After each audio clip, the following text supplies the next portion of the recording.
Hello, I'm playing Aether and Iron.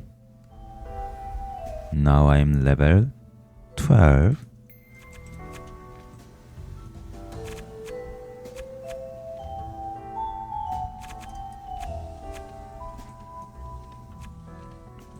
Okay, for now I'll just stick to only 2 lines.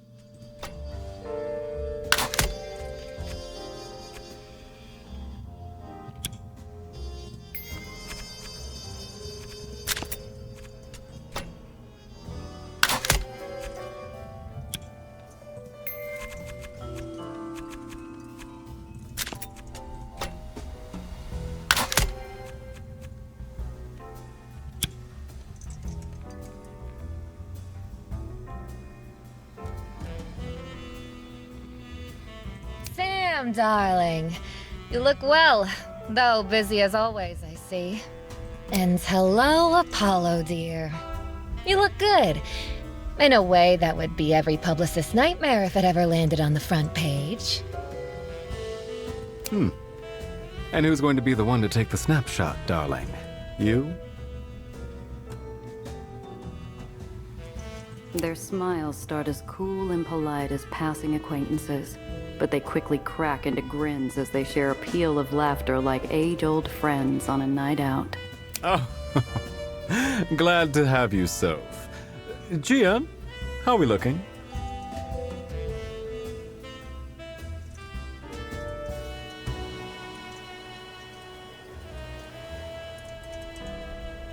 Got a good look at the place. It'll be tough to crack, but so is the tomb. If we play our cards right, we can be in and out before Marm knows what's happening.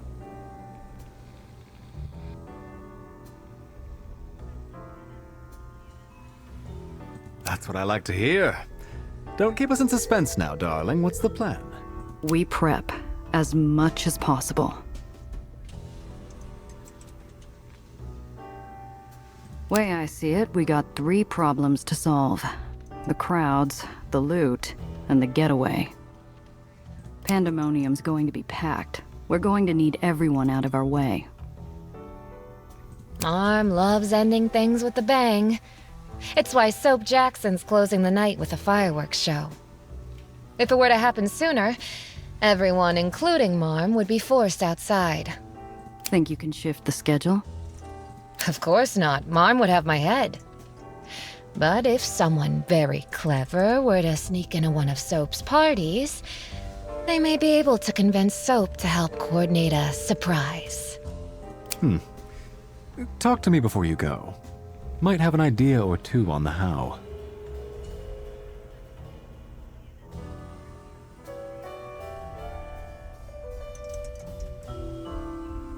I saw one of his flunkies running games. I thought the name sounded familiar. Former baseball player turned hustler, right? Oh yes, a rather tacky man. Loves his parties as much as he loves to gamble when he's lucid. Not your type, huh? He and I enjoy different games. Fortunately, that means he's always looking for new players. In my experience, that's as good as an open invite. No good party's complete without a surprise guest.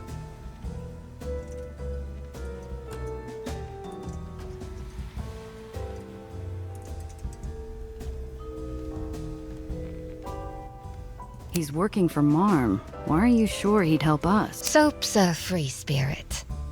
You hire the man because he knows how to throw a party, not for loyalty. And I'm going to persuade him how, exactly?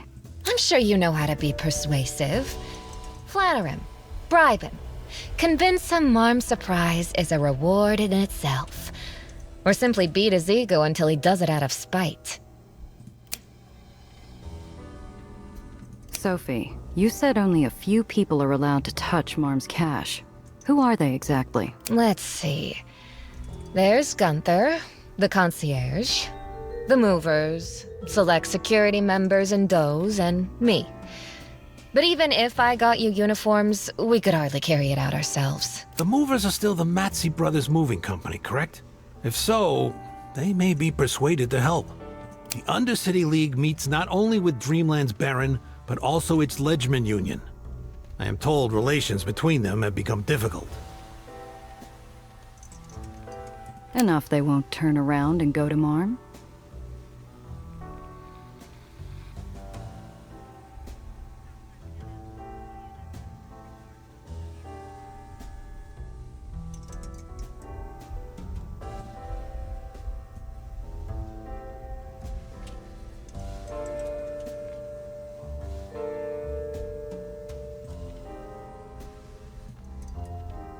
Luca? What Luca?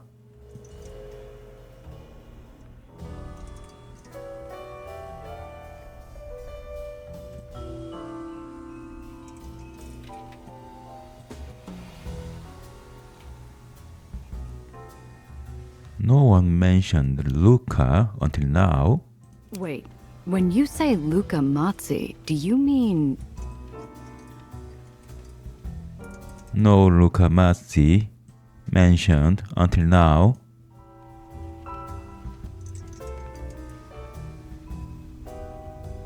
The former world's champion boxer. Or the terrifying Avenger who left a streak of broken strikebreakers behind him. Just surprised he and Marm would ever strike a deal. Mazzi Brothers Moving Company does excellent work, and his rates are reasonable. And you know what they say, darling. Better to keep your enemies close and on a tight leash. All right, sounds convincing. How do we get him on side? Luca sees the world in black and whites. He shows you who he is and expects you to do the same. If you are yourself, Gia, I'm sure he will listen.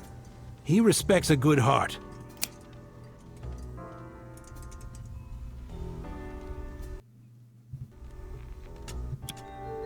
Our biggest hurdle's the escape. Even if we get the loot out, Marm's got an army. Yes, yes, we're outgunned in a fight. If only we had more killers around. Eh, Sam?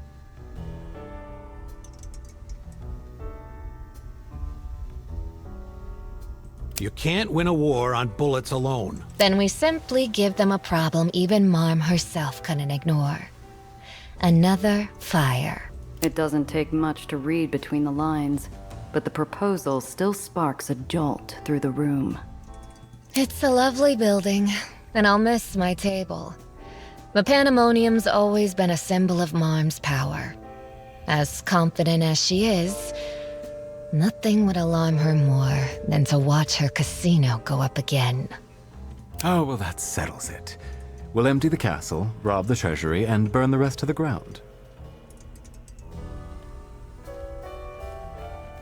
After we've emptied it of civilians. I know Dreamland's kept quiet on the details, but you does ever figure out how the culprit pulled it off?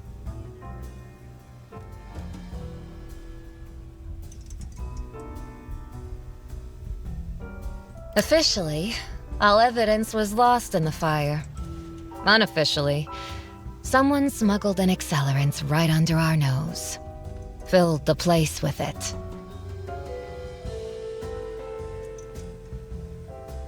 You really have no idea who did it. Trust me, Giovanna. Whoever you're thinking of, you can bet we got to them first. Not a single one talked. All took their secrets to old New York.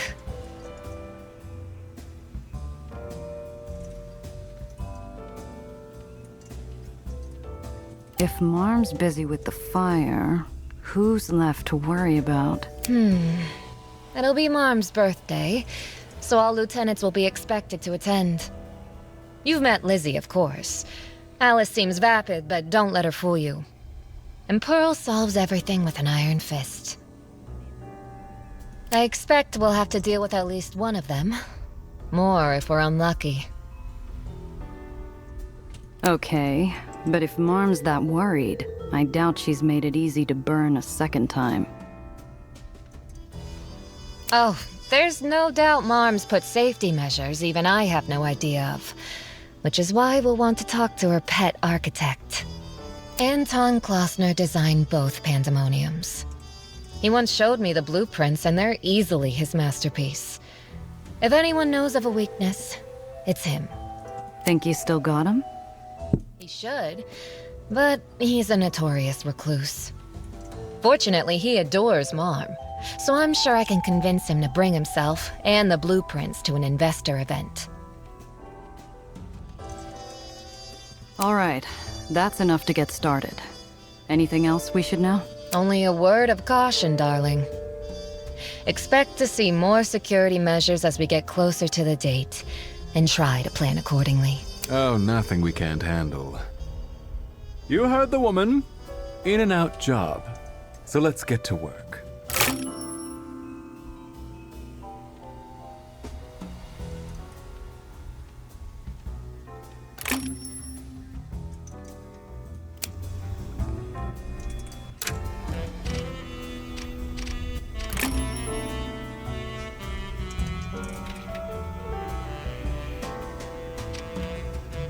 Yes, darling? About Winnie. She decide to be a doe? She did. She'll require a lighter touch than other recruits, but we'll make do. Apparently, the poor thing had only been on the street a week before you and I found her.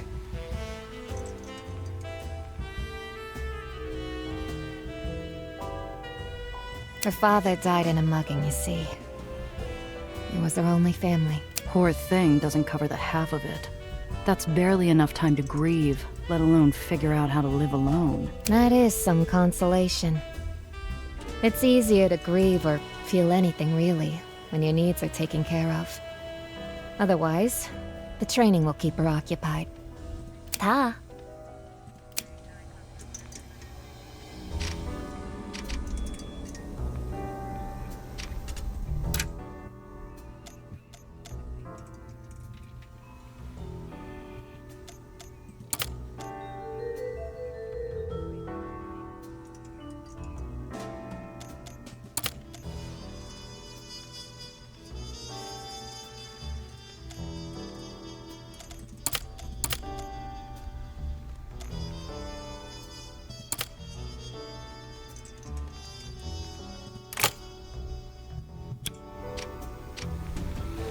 Gia. See you soon. Hello, Gia. All right, bye. Say, Apollo, why do they call him Soap, anyway? I gather it's on account of his squeaky clean gambling record. Never lost a single bet, if you believe the stories. But I prefer to think of it this way. He's as slippery as they come. So, remind me then, why is it we think he'll help us take down Marm? He might not. But he's a socialite, and we're highly susceptible to flattery and bribery. I'm sure you can convince him. That's all you got for me? Sorry, darling, can't do much else from here. But you've got a handle on things, right?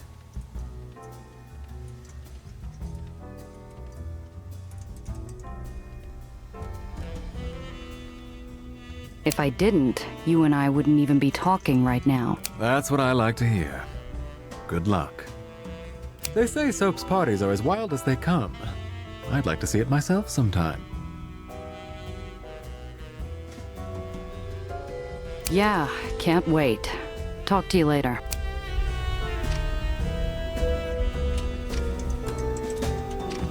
Ah, you're back. Arrivederci, darling.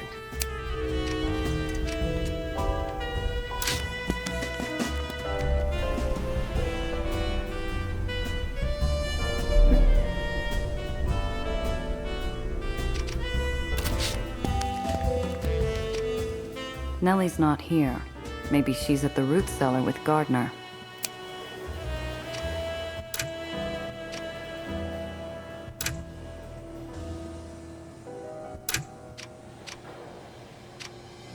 Root cellar.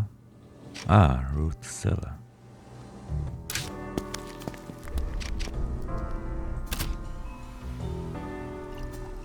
Oh, but what if we used an alternating charge?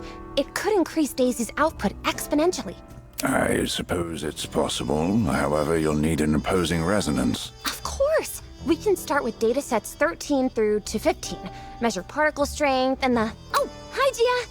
The professor and I were discussing a new dispersal test. He was just telling me of a supplier who could... That's great, but it's not why I'm here. Remember Eli's red aether? Somehow Marm's got our hands on it. A lot of it. It's how she's expanding her barony. The reminder shuts a blind over her enthusiasm. Her shoulders shrink, withering like a plant in a dark cupboard. What? How? It shouldn't have... Shouldn't have been what? Gotten out? You said that before, back in White Street.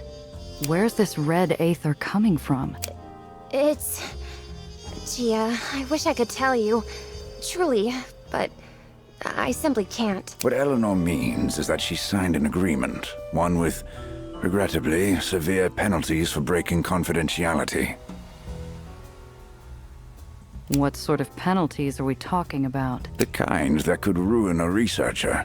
To start, you'd lose your position at the finest Aether Institute in the country and all its resources. Then you'd have to pay back any outstanding investments the Institute's put into your work. It'd be really, really bad, Gia. And my parents, what would they say? They expected me to thrive at the Institute. If I were cast out of the Heights, it'd be a terrible disappointment. Olympus Park has that much pull? Quite. The Heights doesn't have barons, but it does have a number of influential benefactors, some of which sit on the board.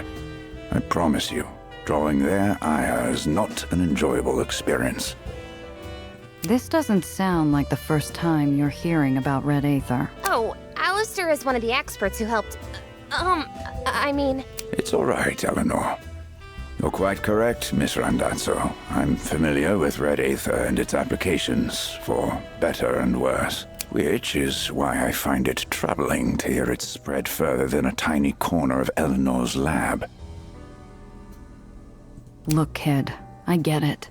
But you've seen it yourself. That stuff is out there, and we need to know where it's coming from. Next time could be a hell of a lot worse than a cannon. I know, but... Professor, isn't there something we can do? Surely an exception can be made. Gardner smooths his hand over the table, regarding Nellie's plea like a puzzle short a corner piece. He finds the solution with a soft rap of his knuckles. Well, only one of us has clearance and tenure. If, hypothetically, I were to consult while you were away at the bar, you could hardly be held accountable. Oh, and order what you like. It's a business expense.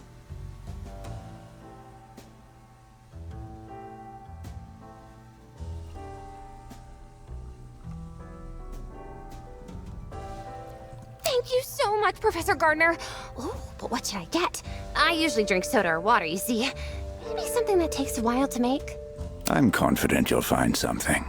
Nellie flits off to the bar to learn spirits, leaving me with her mentor. Despite the clinking of glasses behind the bar and the stains on warped wood, the man looks at me like I'm a student in his office. How much do you know about red aether, Miss Randazzo?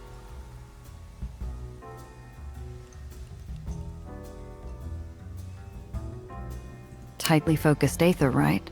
You increase the resonance until its energy potential increases enough to turn it red. Makes it powerful, but unstable. You're absolutely correct. We'll skip the basics, then. Have you ever met researchers with cabin fever? They get up to the most novel experiments. Flight, light, even music, thanks to our Aether resonance team. It's how we ended up with a new kind of Aether, and a crater in the birch room. The Heights made red aether? You have to understand, Miss Randazzo. Olympus Park creates new wonders every day, but not everything should ever be released. We couldn't even trust ourselves with red aether, so we locked it away. Then why is it in the lowers? I have my suspicions. Olympus Park is not as untouchable as our namesake. There is no shortage of bad actors who'd tear through the walls to get their hands on even a drop of our tech.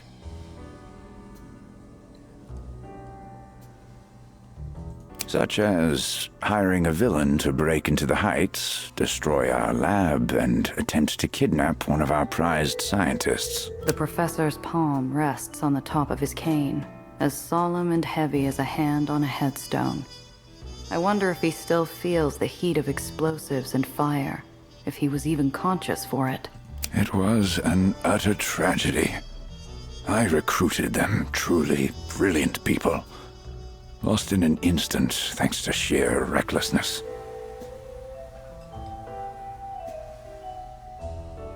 You said you came to bloody, bruised, and alone. And sometime after that, you ended up on Ellis Island. An awful thing to wake to. I had board members at my heels fighting my request to leave, investigators demanding to know what happened, doctors ordering bed rest, but it worked out. Eleanor safe. And that's all that matters. She sounds like a lot more than a researcher to you. Gardner simply smiles, as naturally as if Nellie were really his own. I've known Eleanor since she was 16. Her parents, lovely people, knew that they had a genuine prodigy. They didn't want their child to go out into the world alone. I gave my word she wouldn't. You said it yourself. The Heights isn't untouchable, and the gunman who started the fire's still running around. Why risk bringing her back to the scene of the crime? I'm embarrassed to admit I simply wasn't thinking. I'd finally found Eleanor. I'd heard war had broken out in White Street, and I thought, she's been through so much. Best get her home quickly. If you were in that much of a rush, what took you so long to find her? You obviously have resources. There's faster ways to find someone than planting coded messages in radio ads. You know the Lowers more intimately than I, Miss Randazzo. Money, influence, and connections only go so far when half the baronies are in conflict. And believe me, I tried. A deep weariness drapes around his shoulders, made up of several weeks worrying. He looks to the bar, as though confirming Nellie was still where he'd left her.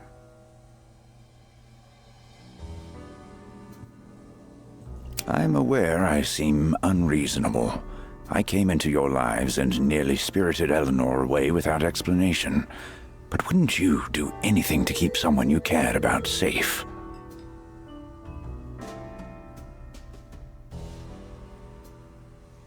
My mind places the shadowed streets and warring baronies against a kiss of sunlight from upstairs, and I hate that I see his point. There's a creep chasing Nellie. Black hat, scars, professional killer. Calls himself Dufresne. Know anything about him? Gardner's brows twitch downward, leaving furrows deep enough to catch water. I'm afraid I wouldn't. Arson and murder aren't quite my department. What about you, Miss Randazzo? Surely you and your friends have looked into him? Mostly through our run-ins. He said someone hired him to bring her home. Eleanor still has family and associates in the uppers. Perhaps not everyone was pleased when she left her old life for the Heights.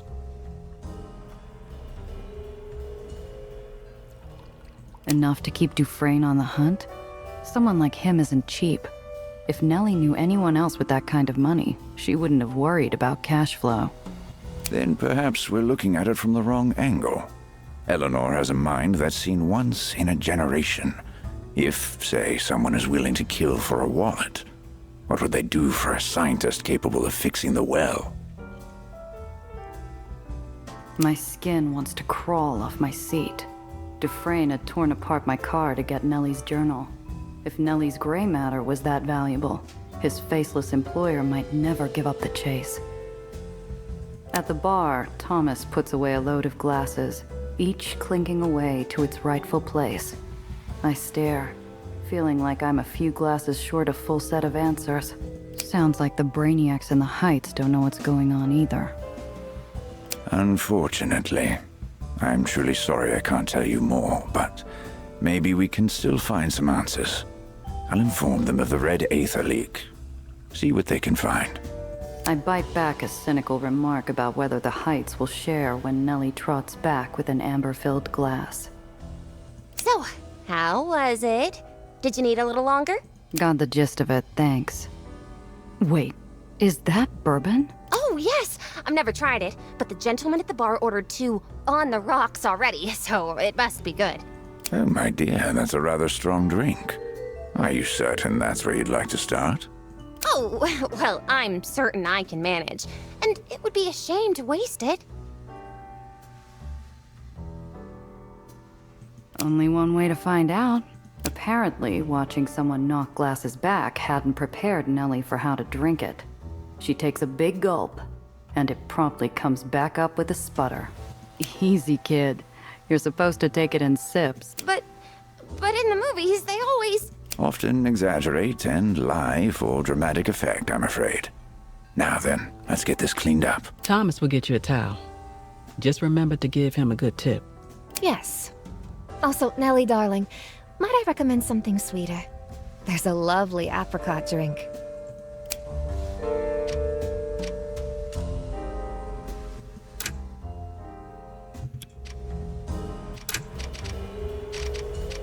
How can I help?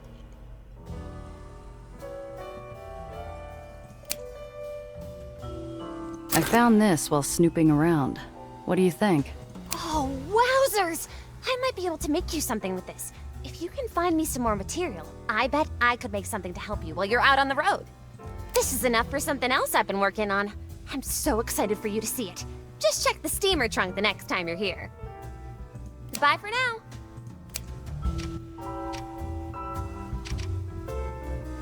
I ankle over to the bar, squeezing between a chair and the dough to order a well-deserved drink.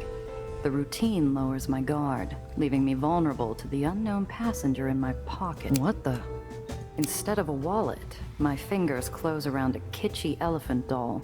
If the doll wearing Dreamland's colors wasn't enough of a smoking gun, Sophie's laugh is. Soph, what the hell is this? It's Topsy, one of Dreamland's most darling mascots. We even have a building in her likeness. Yeah, well, bully for Topsy. What's she doing in my pocket? Don't look so suspicious. I was only having a little fun, and I needed an excuse to practice my sleight of hand. So what? You thought you'd slip a doll into my pocket? I would have thought you'd try making off with my wallet. We're not all common cut purses. I could pick the pocket of everyone here, and they'd go to bed without realizing it. But that's so... banal. Leaving something they're unfamiliar with, however, requires finesse. I don't know about that. Pickpocketing and reverse pickpocketing are pretty similar if you ask me. Oh? Why don't you give it a try then? We can make a game of it.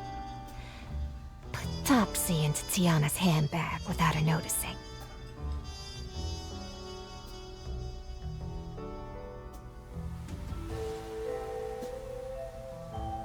What are we playing for? More secret? Tempting, but no. I'd hate to make things feel stale. So why not a drink? You can pick whichever you like.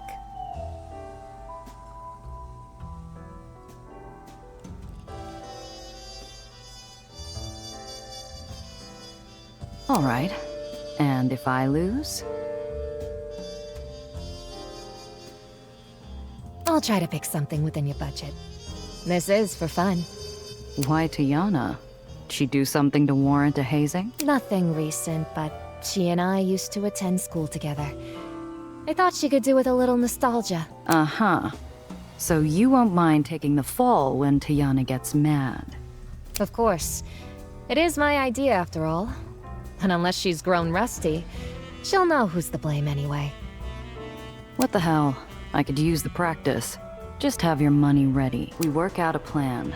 I take Topsy to a nearby stool and idle for a few, creating a cushion of deniability before Sophie starts. Tiana, darling. You seem comfortable. Taking a break?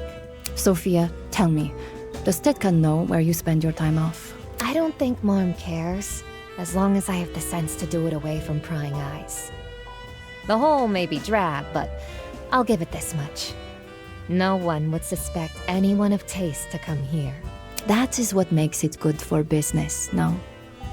Particularly the kind done under the table. While the pair of old schoolmates chat each other up, Sophie awaits my instruction. Tiana might be quicker with a pen than a knife, but her insight's still sharp enough to cut through any obvious ploys.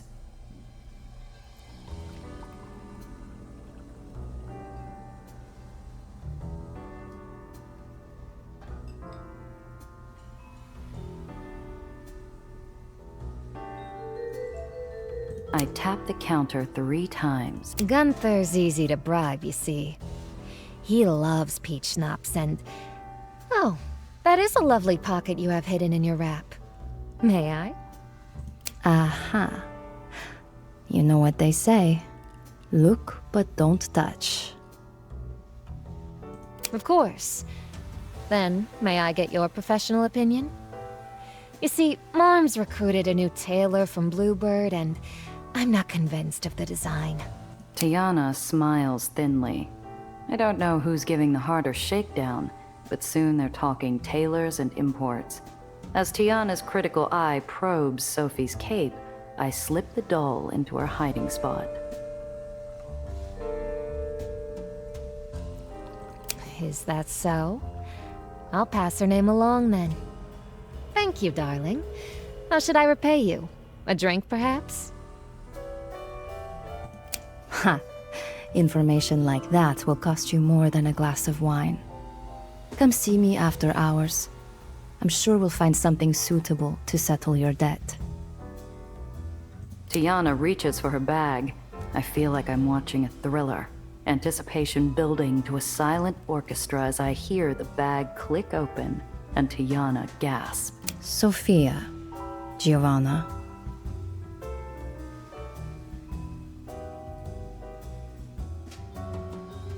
If you're looking to make a sale, I grew out of dolls years ago.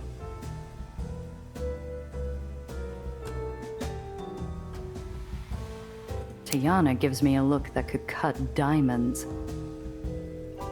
Relax. You'll give yourself wrinkles. It was just a little prank. I recently picked up this doll and thought I'd remind you of old times. You remind me why I am no longer one of Marm's lost girls. Giovanna is not one of your orphans. Save your games for them. The fence gathers her bag and leaves. To my surprise, she takes the doll with her. Maybe next time I see Topsy, she'll be on the shelf of Pier 6 with a lush price tag. What was that about? Well, nothing much. We does compete with each other from an early age, so we learned to make games of it. Leaving surprises for one another is one of the first things we learn. And you never grew out of it, huh? That's why Lizzie tried jumping you. It's just another game to you does. Yes, not every game is as dangerous as a car chase, but they stick with us all the same. So, I like to ensure girls like Winnie learn healthier ones. But never mind that. You won the bet, and I owe you a drink. What would you like?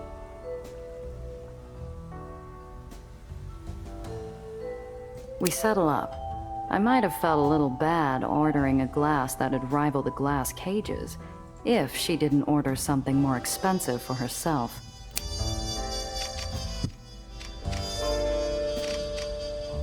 Yes, darling? Ta. Yes, darling? Tiana never talks much about her school days. That's no surprise. She was rather quick to leave once she learned everything she could. And before we even had a chance to take her out to celebrate graduation. She talks about Marm, though. Her tetka. From the sounds of it, Marm used to be pretty fond of her before their falling out. Must have made things tense on occasion. Are you asking if I was ever jealous of her? Were you? It's certainly possible. But as you've already seen, I have my share of green-eyed rivals to deal with. Between them and Tiana, Tiana was always the lesser threat. I've seen Tiana shake down schmucks for giving her a bum deal. Lesser threat's the last way I'd describe her. It's because, Giovanna, she and I weren't playing the same game. Even back then, I never felt her interests were in competing to be Mom's heir. And I've never had an interest in her little fencing scheme. See you soon, darling. Back so soon.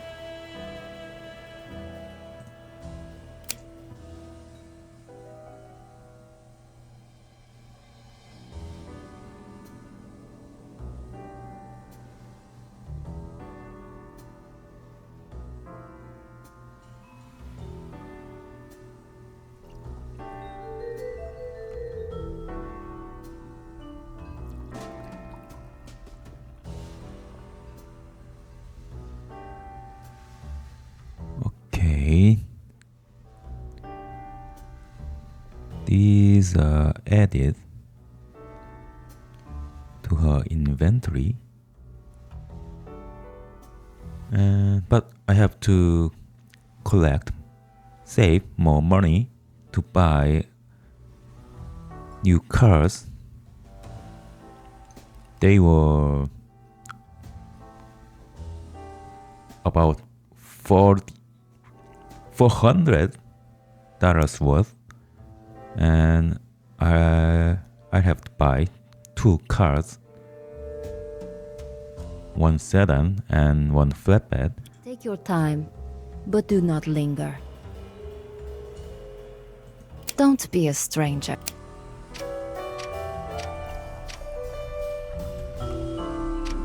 Hey there.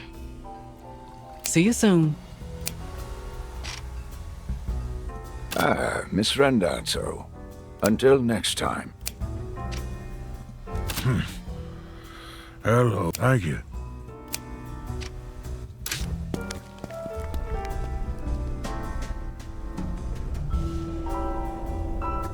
Let's see what Nelly invented. Yes, like this one. Efficient jumping repulsors.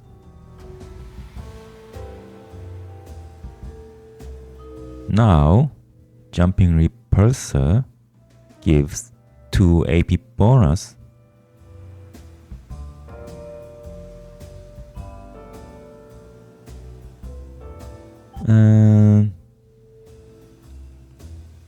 Even without skill, efficient jump costs only 1 AP. So I can equip this one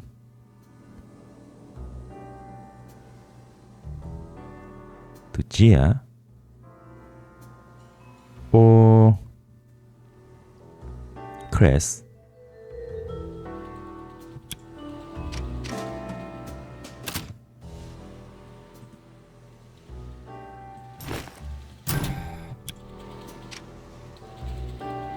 How can I help? Come back soon. Thank you, Nelly.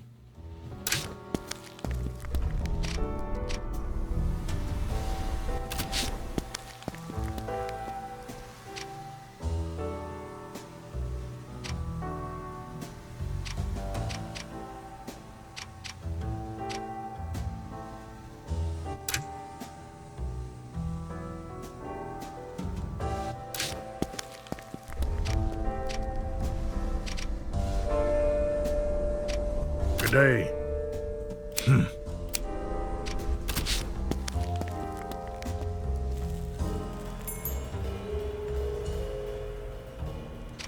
Back so soon. Don't be a stranger.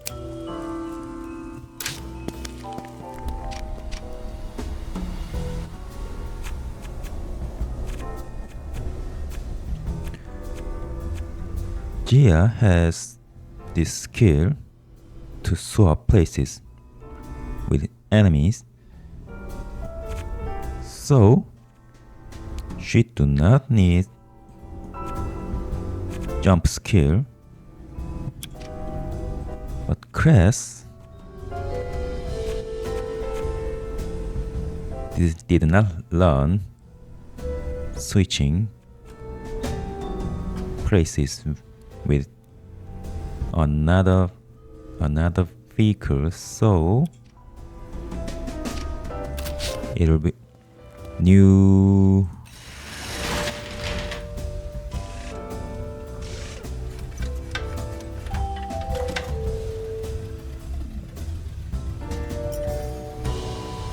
new jump repulsor can be helpful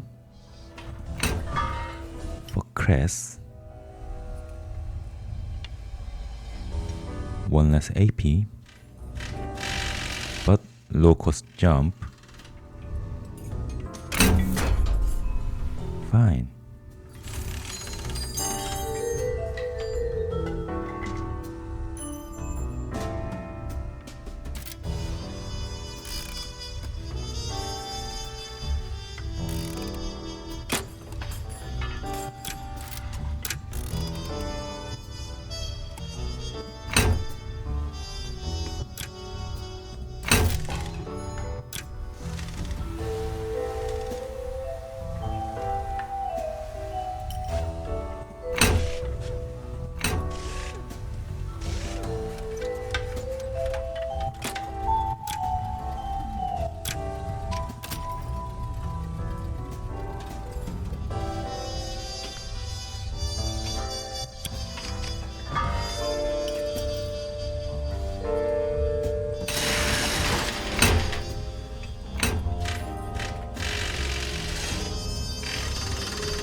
And I'll sell this item because I have too much of this, too many of this.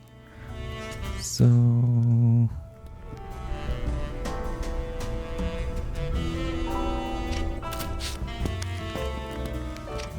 Giovanna.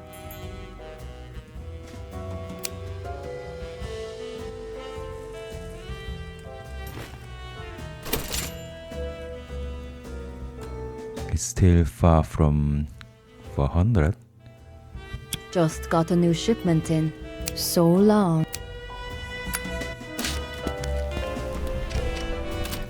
And let's repair my vehicles.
Then where to go first?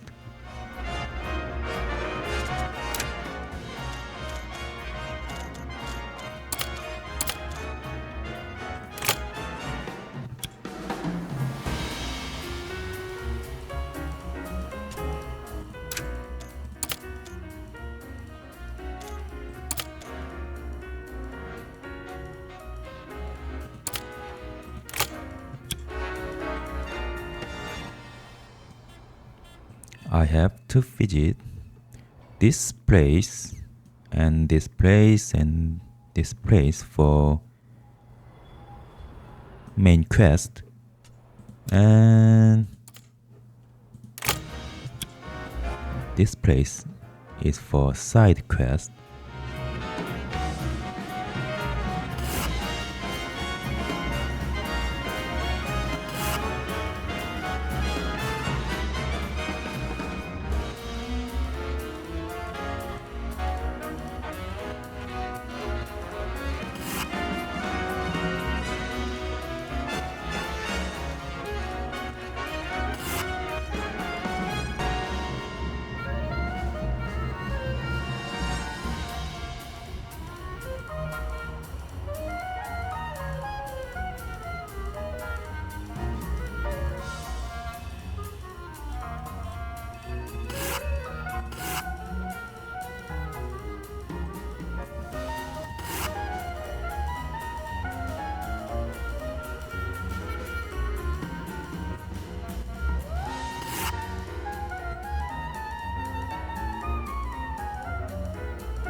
Then I'll visit this place and this place and this place and this place.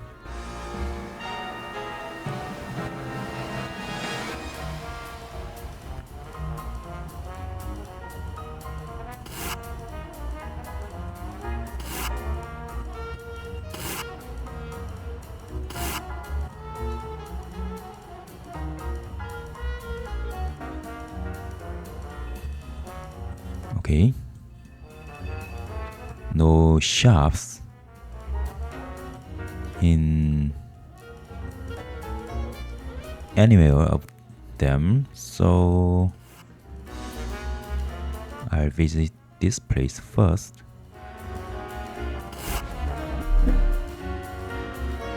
Traffic slows to a crawl. Up ahead, armed women in the snappy, pressed uniforms of Marm's enforcers stand between sawhorse barricades topped with spinning caution lights. By authority of Baron Magdalene Weiss, travelers on this thoroughfare are hereby assessed a temporary convenience fee. She remains stone-faced through the entire monologue, like she practiced it dozens of times in a mirror to make sure it sounded sufficiently official.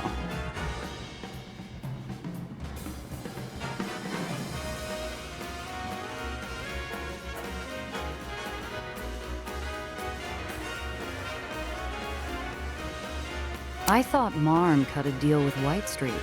Aren't Eli's chain gangs keeping garbage off the street? Word from White Street is Eli is no longer in charge. No more free rides off of that prison labor.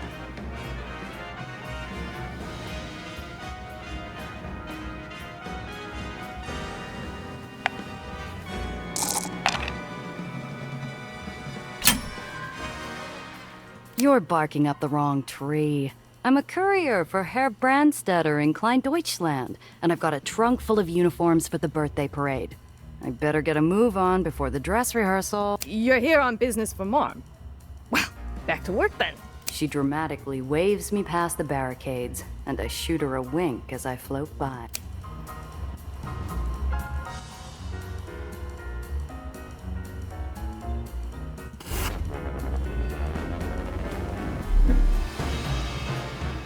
I round the corner and find myself in the mother of all traffic jams. I strain my neck to see what's causing the gridlock, and spot a number of Marm's finest have cordoned off the road ahead. Ma'am, what can I do for you this evening? Contraband check. We've been losing too much cargo off the docks. Mom sent us out here to keep labor happy.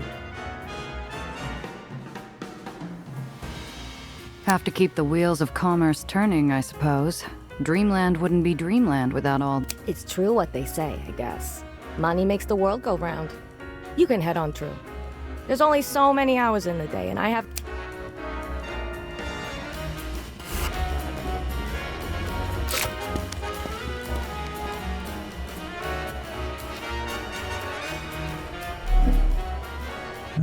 I like this place.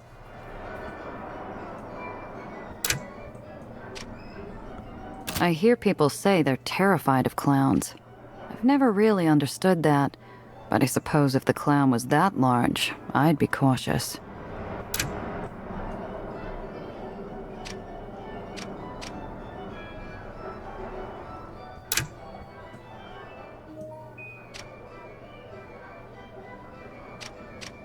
A decent place to rest after spending a day at the circus, and a decent place to sit and have a snack, judging by the sealed packet of jerky someone left here.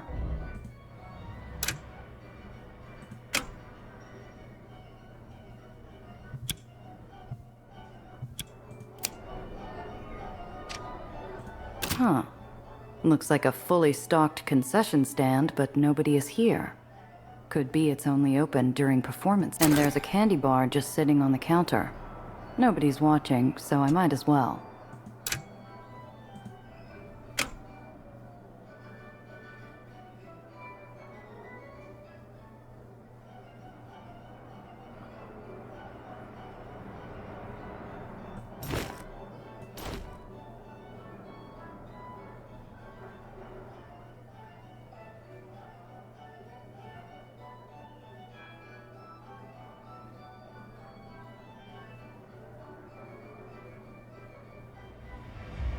very useful bribe in Dreamland, so I have to keep this one.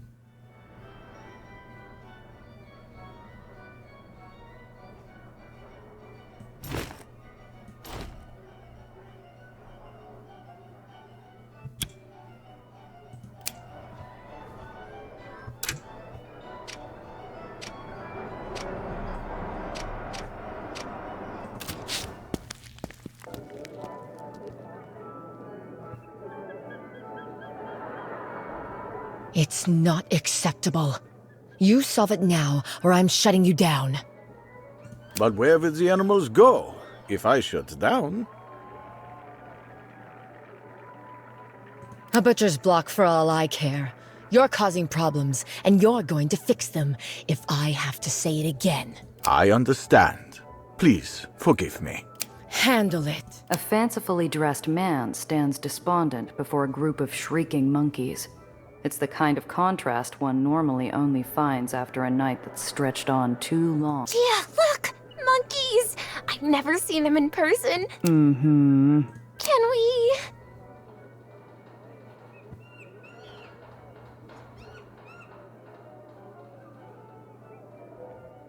All right, but be careful.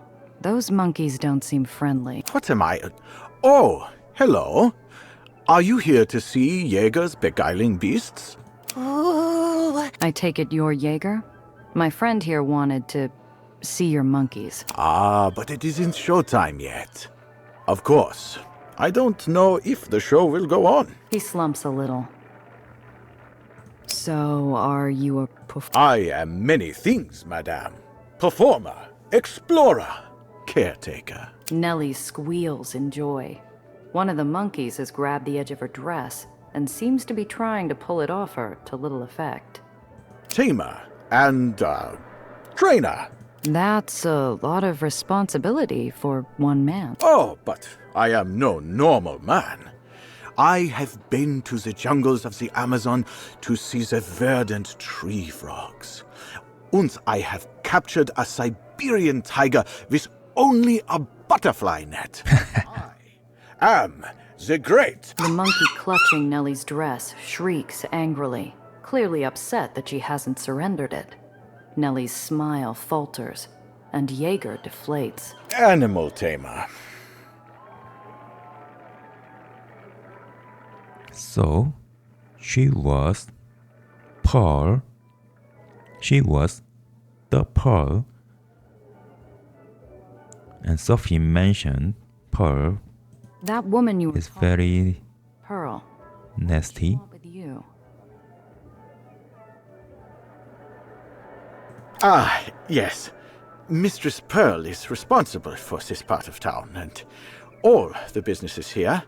It seems there might have been a minor noise complaint. Nellie has crouched slightly, making a funny face at the assembled primates. Several turn to face her. It was all a misunderstanding. You see, it just takes a little time to train. She will see my prowess on the stage, and all will be forgiven. I'm certain. What was the noise complaint about? The monkeys scream in rage at Nellie. She stands up quickly and almost falls backward, clearly unaware that monkeys could scream in rage. So was I, for that matter. These capuchins are just being a little difficult, is all. My animals came from a distant zoo, you see, and they are not all cooperative. But they will learn. Do you train wolves? I don't know where that question came from. A vague image of glowing canine eyes flashes through my memory. A dream? Funny you should ask. Normally, no. But I recently acquired one. Piteous beast that it is. Piteous? Nellie reaches out a tentative hand to pet a monkey. The animal tamer gestures a quick wave of warning. Please, miss, you should not attempt to touch the monkeys. As Nellie pulls her hand back, one of the animals snaps at the air where her fingers were. She looks aghast and stares at her hand as though the teeth had gone clean through. This I can deal with. But the wolf, it came to me in terrible condition. I would be surprised if it survives the night, let alone joined me on stage. What's wrong with it? They told me it was some sort of miracle wolf. Witch wolf. Aether wolf. Nine. Just a sick wolf. Is this wolf around here? Yeah. Just over there. In the cage. Nellie, have you had enough monkeys for today? More than enough. I'd like to go, please. Nice to meet you, Jaeger. Good luck with everything. Luck? Ha! I don't need luck. I am the great! One of the Capuchins has somehow found a shard of glass and is pointing it at Jaeger as though holding him at gunpoint. Put it down, or I swear I will. Let's go.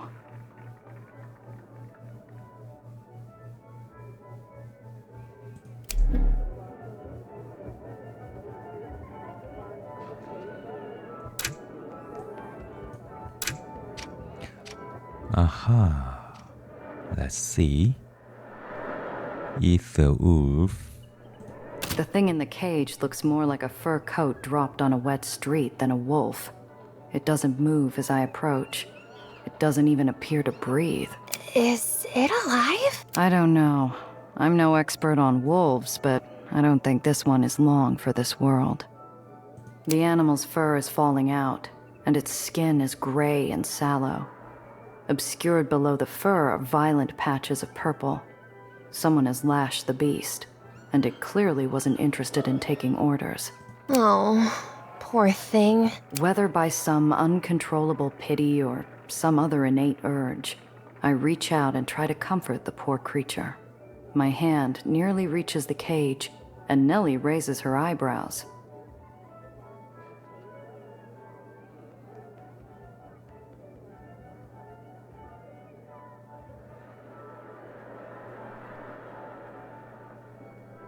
I don't know why I'm here, looking at the beast in the cage. I shake my head and stare at the wolf, then put my hand down. It felt for a moment like I was under some fairy tale spell. Come on, Nellie. If it's not dead, it will be soon. We can't help it. Can we look around at some other parts of the circus? Sure, kid.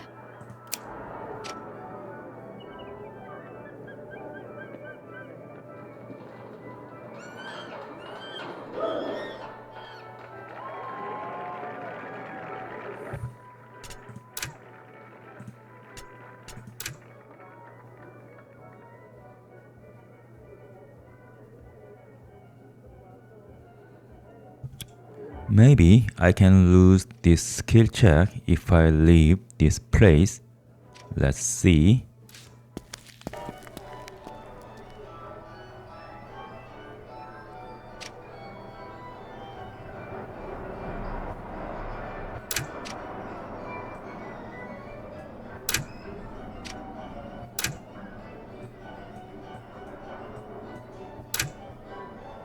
I hear people say they're terrified of clowns.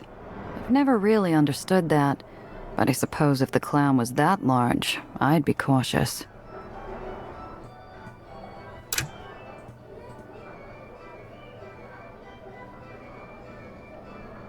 There is nothing more I can do.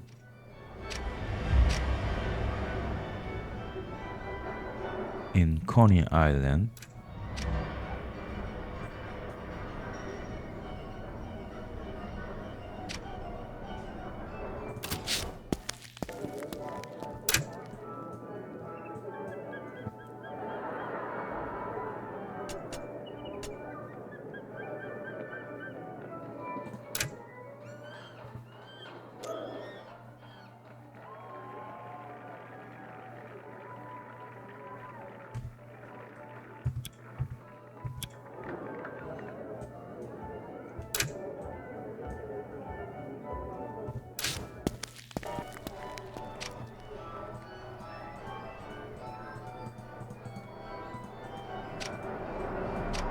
okay, let's try to leave.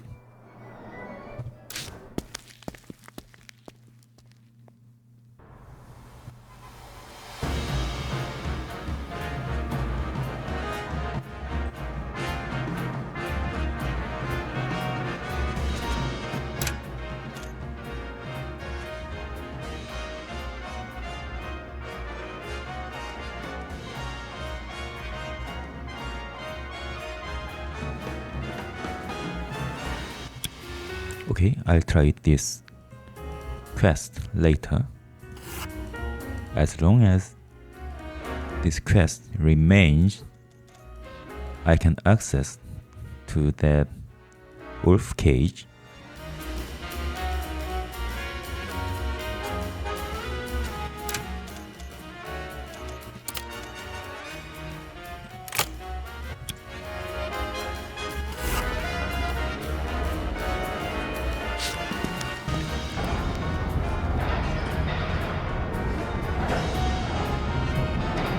The air is thick with anticipation among the crowd of ledgemen gathered at the docks. Looking for Luca Mazzi in the heart of Union territory isn't the smartest move I've ever made, but I need him.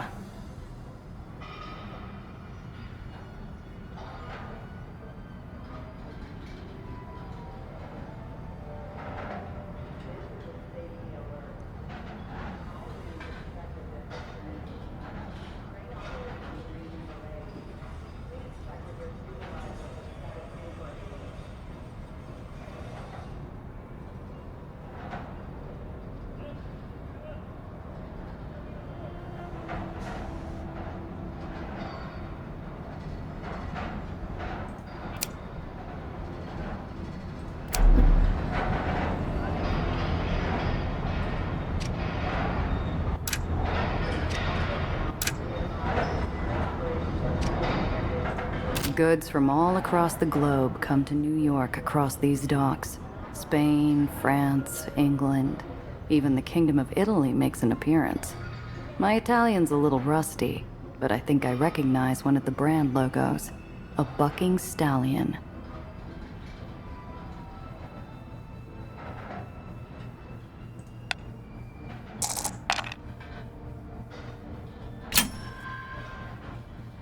I look around to make sure all the dock workers are occupied with other things, then slice through the shipping seal on the crate. The lid slides off, revealing row after row of neatly packed repulsors. I claim a set for myself before sliding the lid back on and slipping away.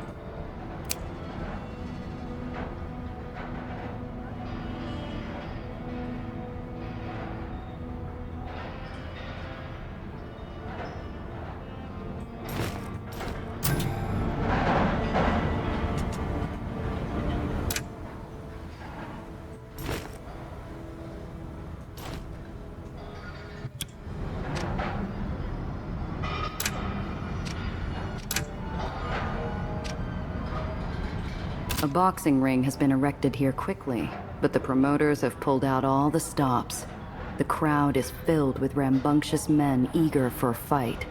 I carefully make my way through, minding my nose for a loose elbow. In no time, I find myself cornered by a sleazy bookmaker, flanked by a pair of Union toughs. These men have seen nothing but trouble, and are practically begging me to start some. Hey there, little sister. Don't be in such an all-fired hurry now. What's a fight without a little on the side to keep things interesting? He's obnoxious and loud enough to be heard over the crowd. And on top of that, he's squarely in my path, blocking my approach. I have no choice but to deal with the leech. Afraid I don't know the match. Who's on the card tonight? Lucas' best days are behind him. Big and tough, but he's a tomato. Dom is smaller, all right, but he's got a lot of pep and a lightning-fast jab. Now, you gonna bet or get lost? Between the lummox blocking my view and the rest of the crowd forming an effective screen, it's hard to make out any details. I crane my neck, trying to spot Luca. Maybe a little distraction to get the bookie looking elsewhere for a few seconds. Say, isn't that Apollo Diamond passing by the beer stand? Who's that leggy dame he's got on his arm? What? This I gotta see. With the bookie looking for a mirage, I peek at the action. The two fighters are going at it hammer and tongs. The bigger one is taking solid hits he should be slipping or blocking.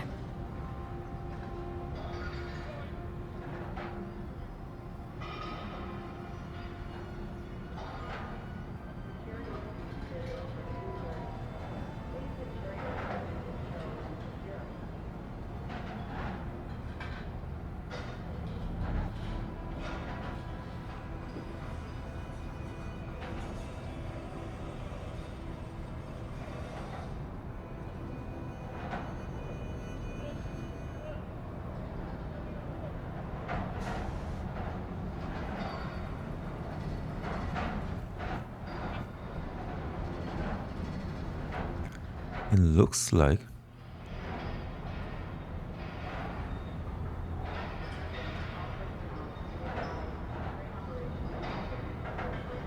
Luca is losing.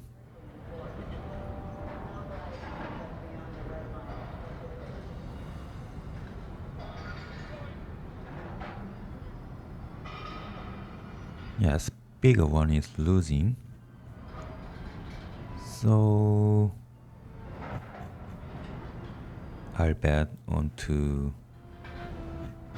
Dom.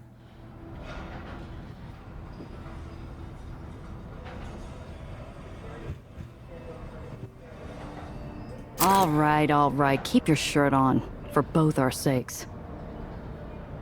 No old folks home and boxing. Make mine Dom. The bookie tries to play it off, but the lines on his forehead give him away. He was hoping I'd go the other way. Okay. The bookie steps aside, allowing me to edge in closer to the ring. Finally, I can see the fight without having to sneak a peek around a bunch of sweaty ledgemen. Any doubts I had about youthful vigor go flying out the window. The kid is pure nitro. He lays into the elder boxer again and again, unleashing fierce punches with bloody results. Yeah, Dom! Show him what's what! The bell rings, a mercy for Luca. I don't think he landed a clean punch the entire round. Furious faces in the crowd ring out, telling Luca he's a bum. Dom is celebrating with a victory tour of the ring. See what I'm doing to this washed-out oldster, folks? Ugh. Best he throws in the towel. I'm not responsible for what happens next. I'm the new king. You hear me? Me!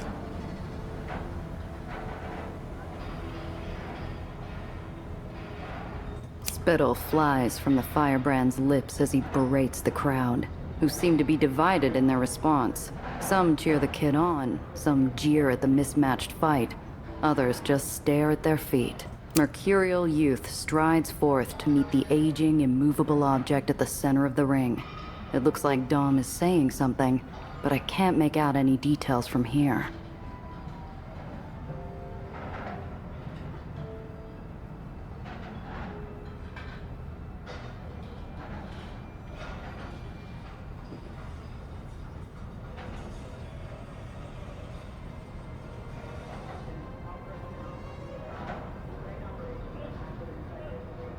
Further words are exchanged, but the chatter and calls of the crowd swallow up any chance of hearing the ring talk from here.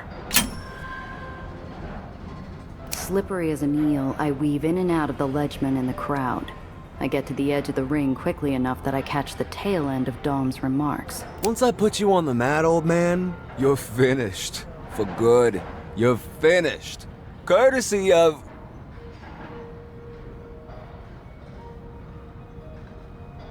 Dom suddenly looks up and I catch his glare. He breaks off eye contact with a flinch like I just flicked a lit match at his face. He retreats to his corner. What was that all about?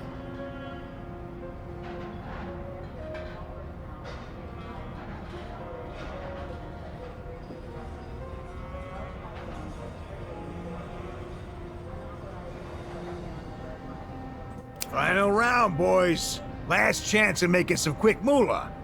Luca or Dom? Who's gonna come out on top?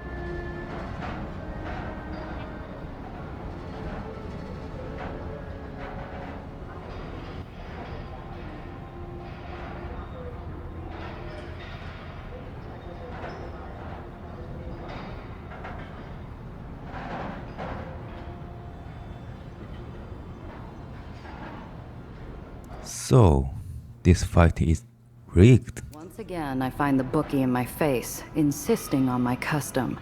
The shyster's eyes have fallen like he's just been called out on his bar tab after that disaster of a second round.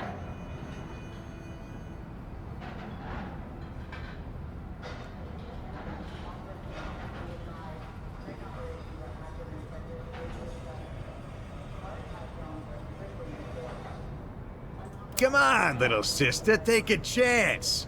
Buy yourself some new earrings. What do you say? Dom looks as fresh as he did before the last round. I'm feeling pretty good about my chances.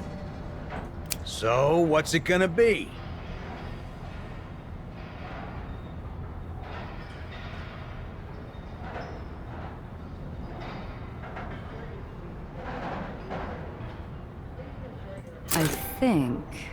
I think my money's on Luca. Yes, Luca. The bookie shakes his head with smug satisfaction. Clearly, he's relishing his position.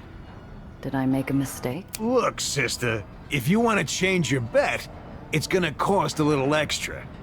You've got to pay the piper if you want to change horses mid-race. The final round starts. Luca and Dom touch gloves. The disheartened spectator peels away from the crowd, giving me an opportunity to slip into his place. Go get him, Fjord! Knock his teeth out! Dom lands hits with impunity. Luca, apparently exhausted, lowers his defense and the onslaught begins. His sweat and blood spatter the canvas around his feet.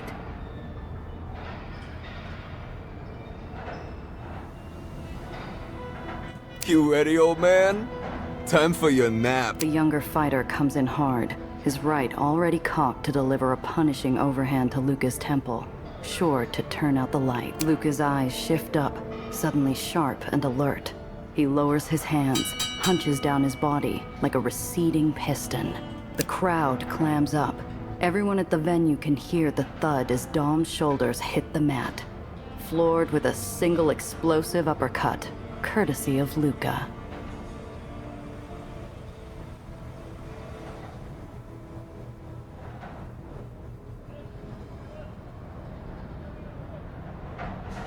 Luca! Luca! Luca stomps off as soon as the 10 count is through.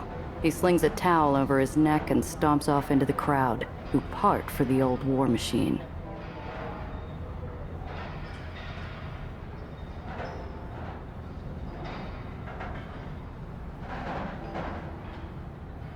Dom lies in the center of the ring, sprawled face down. His corner man and 2 others beside take his arms. His toes scrape the mat as he's dragged away, a broken toy. All right, take your dough. You got lucky on that one.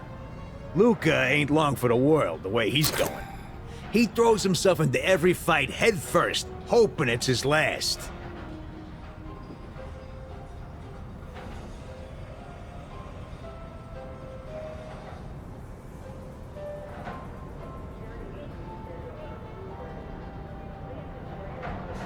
The crowd breaks up amid a smattering of low murmurs.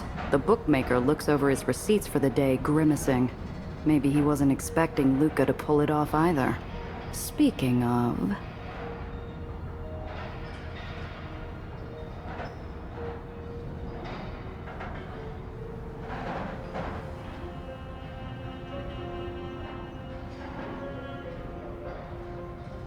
Where in the hell did that hulking brute go?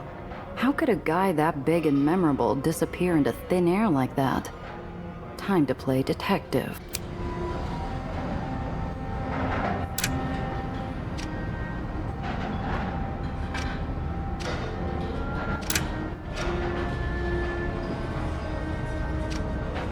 Apart from the sea of masculinity surrounding the fight, a couple pieces of velvet were working the crowd, with sultry looks and inviting over-the-shoulder glances. Maybe they saw where Luca went. Time is money, honey. You want to hang around and gawk? I'll give you a rate. I could feel their eyes running up and down, sizing me up. Was I competition? A jealous wife? I had their attention. Or maybe you'd like to come in for some tea and a cuddle? We've got you covered. Whatever you need. She's laying it on pretty thick. Business must be slow tonight. Sorry, ladies, but I'm not on the menu tonight. I'm looking for Luca Mazzi. Seen him? Big boy, dripping like a leaky pipe, mitts like power shovels. Hey, if you want the skinny, show me the dough. Nothing in this life is free.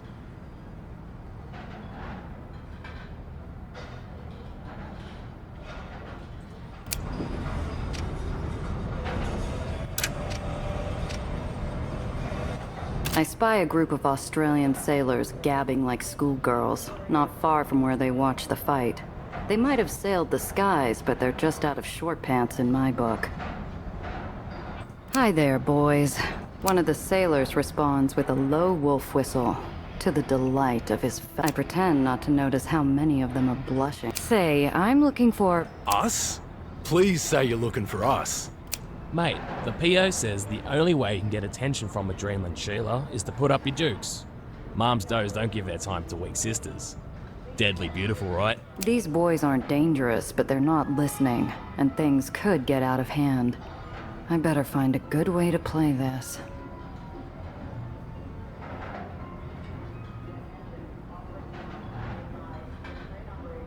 The sailors are as aggressive as you'd expect them to be on shore leave. Maybe a taste of their own medicine will throw them off balance. Now, what about my reputation? You can't expect me to just fold for the first big, strong sailor man to make eyes at me. The lady knows quality, boys. And that's me. She's got that glit in her eye, though. She's up to something. The strapping sailor advances on me, rubbing his knuckles. I know where this is headed. I always wanted to land a date with one of the does. Best 2 out of 3, darling. Then maybe drinks and dancing. Ugh, are you serious? Fists or fillies. It's all one to me. You boys spent some time in the East, then? I hear things are getting hot out in those... You're not kidding, lady. The Nipponese are building up their navy something fierce. Reckon their harbors are more crowded with trade than anywhere. Trade with the West, maybe? Or something more? I saw more warships than freighters. I think they're gearing up for something big. Either that, or they're afraid of their neighbors. Now, are we gonna have us a Barney, or aren't we?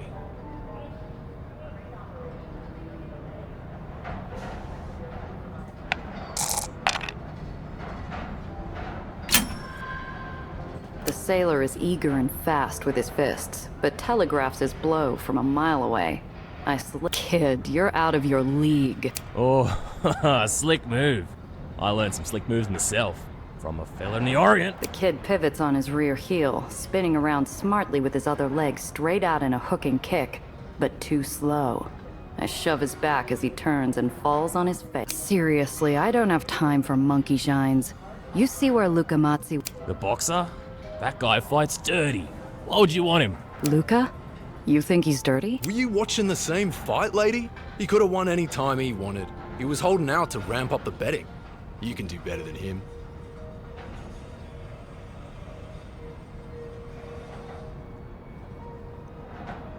So, this is what really happened.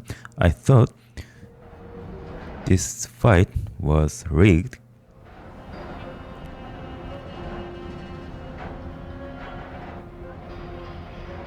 To make Luca winner, but just he was ramping up betting. Don't be like that now. It's business, that's... Maybe once you're done with your business, you'll let me take you out. I can't help but smile as they move along. They're incorrigible. Was I ever so carefree at their age?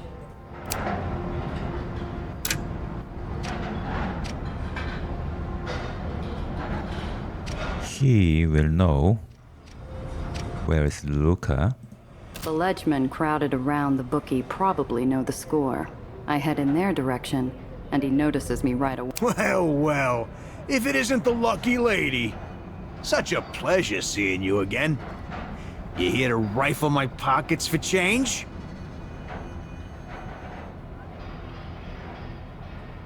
You got a line on Mazzi? I need to have words with him. Oh! Did Mom send one of her famous does to shake down everyone's favorite tomato can? You're all wet, pal. I'm not with Marm. I hawk and spit on the ground. The bookie's eyebrows raise, and I can tell I scored with that one. The ledgemen get ready for action, just in case.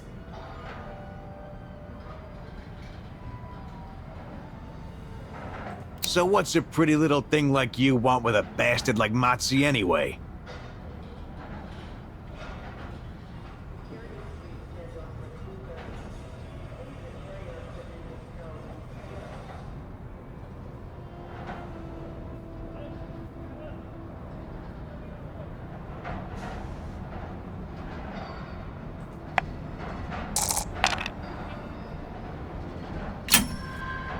remind myself that this guy is just a middleman. He wants to feel important. Are you serious? Luca said you were in on the action. He insisted that you were instrumental to the deed. That got his attention. He blots the corner of his mouth with a stained hanky, salivating like a dog over last night's stew. Instrumental, huh? Me? He said you've got your thumb on the pulse around here. That you'd understand. I lean in close enough to catch a lungful of his sharp chemical musk. I want to sneeze. What the future looks like in these parts, and for these folks. I shoot him a subtle wink, as if to say it was for his eyes only. He loses the dropped jaw and nods slowly, like he always knew what was up. Right. The plan. I didn't know it was you. I don't know where Luca is right now, but we should keep talking. I need to get out of this place. The longer I stay, the longer I stand out. Luca's got a lot of sharp edges for an operator. You know his story? Luca's made some mistakes, but he's paid his debt and then some. The guy still blames himself for not being there for Marco. Probably always will. Is it any wonder he's always looking for pain? Going into the fight, I heard Luca's goose was cooked, and then pow, Dom's out like a light. How did it turn around so quick? Luca's got chin like I've never seen in the fight game, sister. It works against him because he wants to beat more than he wants to win. Yeah, he just got tired of dancing with the kid, that's all. So long.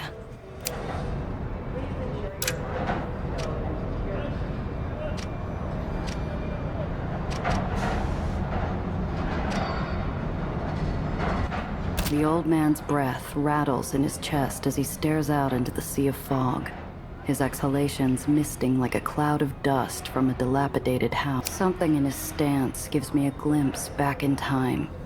His shoulders speak of a man whose blood once pumped with vitality and grace.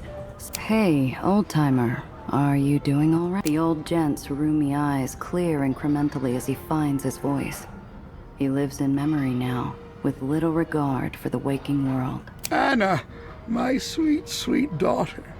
I knew you'd come. He doesn't know My gut. where is Luca. Exquisite surge of pity brought on by his pain. This man has been hard done by in this life, and has retreated into the only safe place he has left.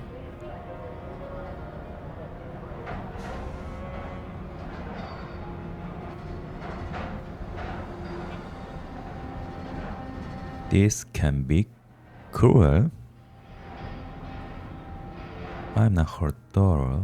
The man's mind flits around like a crosstown pigeon on the wing. I've got to play this just... Luca Mazzi.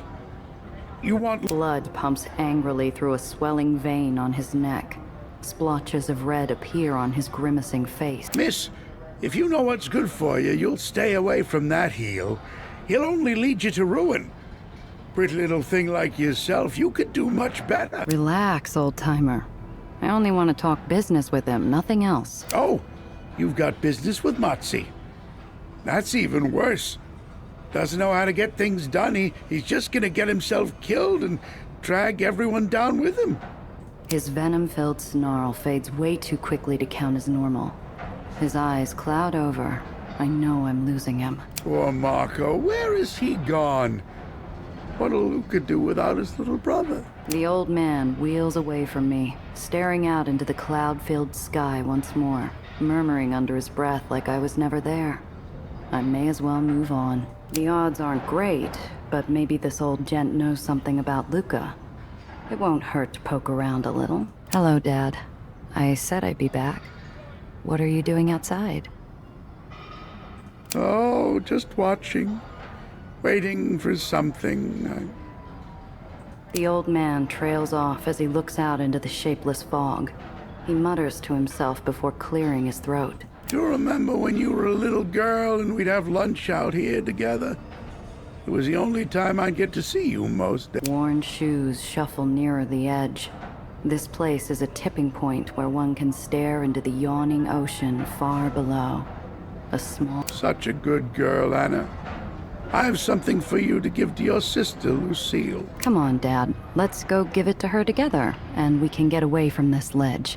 You'll catch a cold. Oh, don't worry about me. I'm just talking with some old friends. Make sure Lucille gets this letter before it's too late, will you, honey? Who are your friends, Dad? Going to introduce me? It's been a long time, hasn't it? Remember Nicholas? He used to bounce on his knee until you laughed. And Ray, he let you work the crane with him when the boss was out.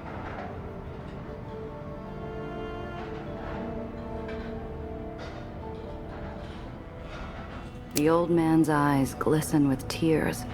Clearly, he sees something in the fog that I can't. I'll tell the boys you say hello. They'll be tickled pink. Dad, I'm looking for Luca. Remember Luca? Little Luca Mazzi? Do you know his brother Marco? Now that's an impressive kid. Natural athlete, college-bound, real respectable. Going places, that kid. Oh, he's a nice boy. Follows his brother everywhere. But you can do a lot worse than that Marco Mazzi, Anna, if you really love him. The old man's eyes fill with clouds. Just like that, I've lost him to his memories again. Where is Lucille these days, Dad? I forget. Oh, Anna, you'd forget your head if it weren't attached. Maybe we should have put you through school after all, despite your mother's wishes. The old man shuffles over to me and puts his palsied hand on my shoulder, pointing to the brothel just by the docks.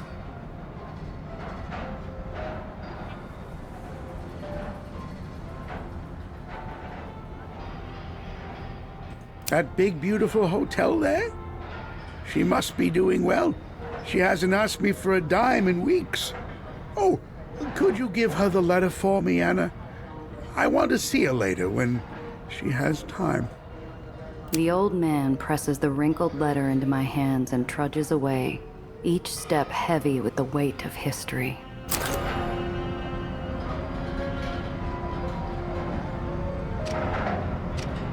New quest?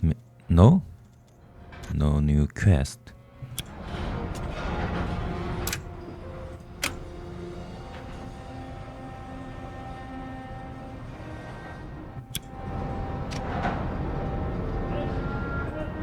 Well, well, if it isn't the return of the High Pockets Peeper. You gonna make with some spinach this time, honey? Sorry to bug you, ladies. An old gent asked me to deliver this letter to Lucille. Oh, honey. Lucille died 20 years gone. Charlie there, he's chasing the ghost of his daughter. Ever since his wife passed, he hasn't been the same. These tough, street-savvy ladies are genuinely shook. The bubbly one pulls a hanky from her handbag and sniffs into it a couple of times. The sudden lump in my throat makes it hard to come up with something flip. I look at my feet for a few breaths. I didn't know. Listen, maybe we were too hard on you. Thanks for sticking your neck out for a perfect stranger. Why don't you come in a minute, cool your heels? Luca Mazzi.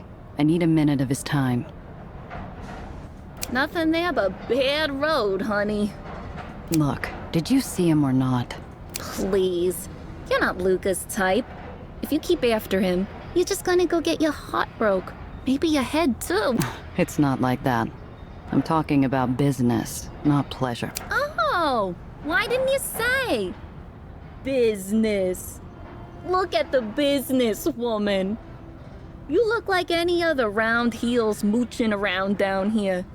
Better make with some detail. I'm talking about the transportation business. Marm business, if you catch my meaning. Her eyes widen. Too late, I see the bubbly girl has pulled a two-shot holdout from her handbag. Without a hint of that giggling charm, she pushes the barrel up against me enough to hurt. Not with the does. That's clear from your outfit. That means if you're asking about Mom, you're looking to make trouble. Luca doesn't need your kind of trouble. I'd better make a move, talk fast, or take a powder before my brains paint the wall.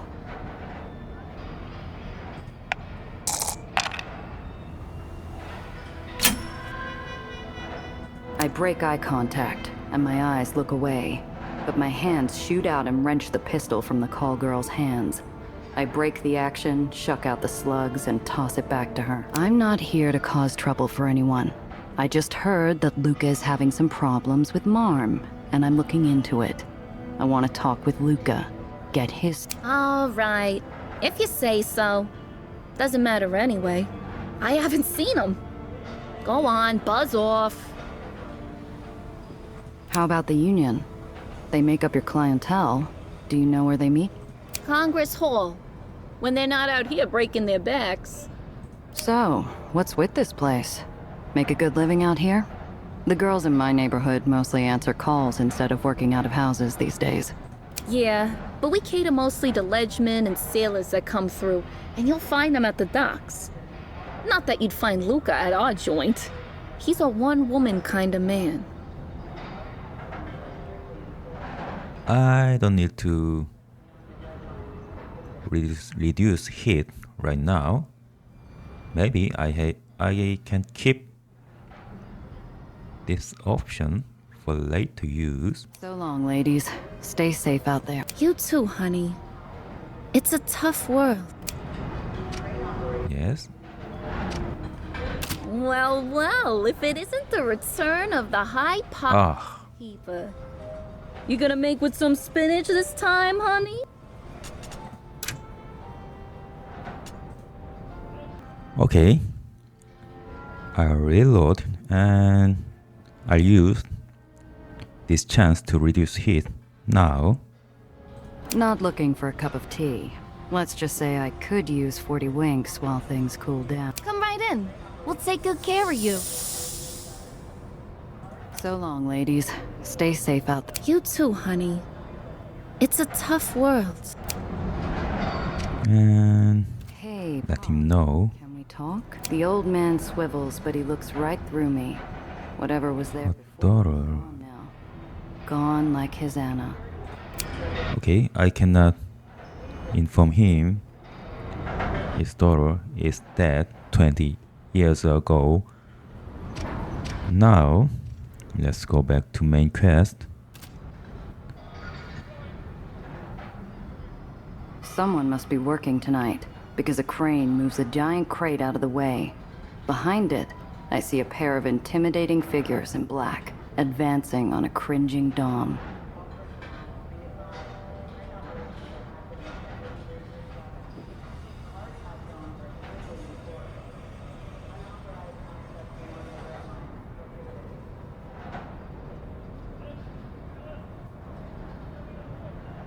Dom's back is to a wall, looking for a way out. He stinks with fear sweat. Two of Marm's enforcers, deadly-looking ladies dressed all in black, have him cornered.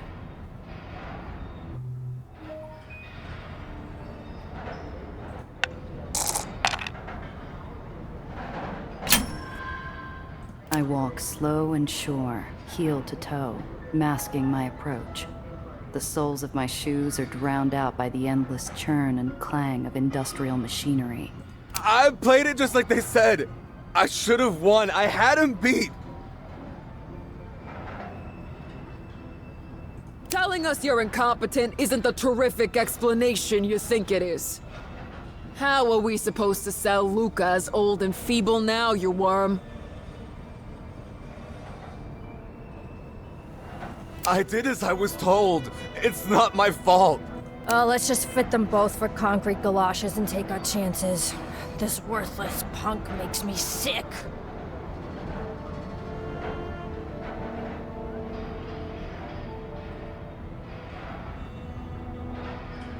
Tears stream down Dom's cheeks, and he gasps with choked sobs.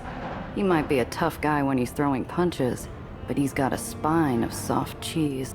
The boys won't accept another disappearance like that. Not without it getting worse. Listen, we could still win the next election. I'm careful. Election? making a sound, but the doe on the right sniffs, catches a whiff of gun oil. She spins around, raising her own piece.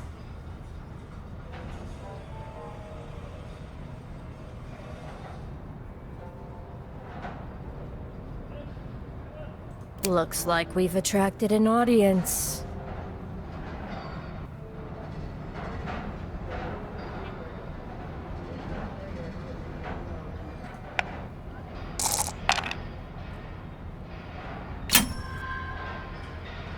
The doe with the gun has me at a disadvantage, but I see an angle. No good, soldier. We're right in the middle of Ledgeman territory, and there are still plenty of old-fashioned Union men around. They stand for their own. The oldest game in the world is the staring contest, and I'm in one for my life. My next heartbeat takes an eternity to land, but the does finally blink. Damn it, she's right. We were supposed to put a scare in the little worm, not blast him in a crowd. Hang it up. Fine. You got lucky. Even the stinking exhaust of the docks feels like fresh mountain air once I finally breathe again. The hollow, resonant sound of a glass bottle rolling across the ground grabs our attention. From the shadows cast by the lights of a passing barge, a hulking form emerges, swathed in bandages.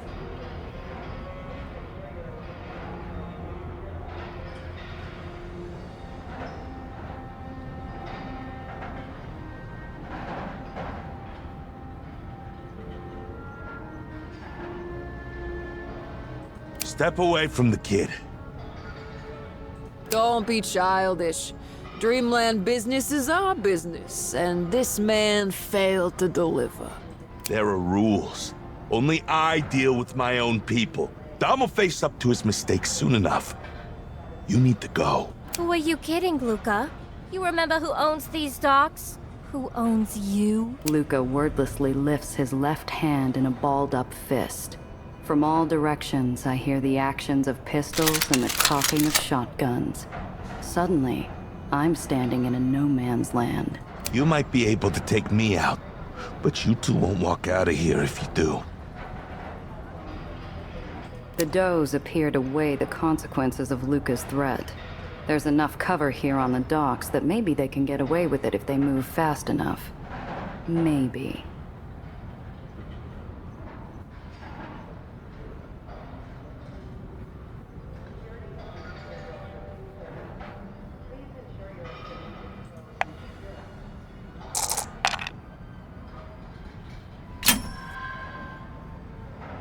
Luca and the does are wrapped up in their standoff, so I sweep the docks.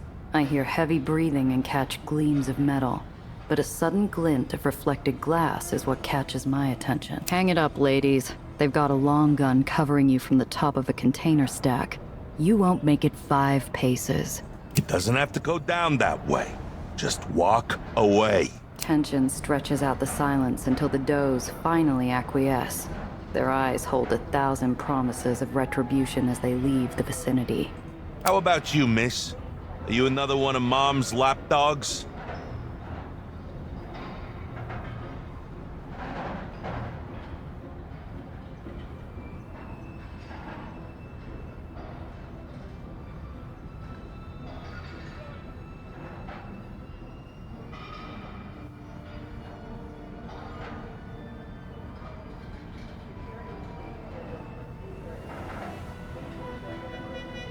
You've got it wrong, big fella. I'm not with the does in any way, shape, or form. He looks me up and down. My words have fallen on deaf ears. To him, I'm just another piece of trouble he doesn't need. Just a fight fan looking to make an easy score. Is that it? Luca is in no mood for wheeling and dealing. Time to appeal to his better nature. Look, you got me wrong, mister. I'm interested in making everyone's life here a little better, and I need your help. Halfway through the first act of my hard sell, Dom jumps to his feet and makes for the horizon.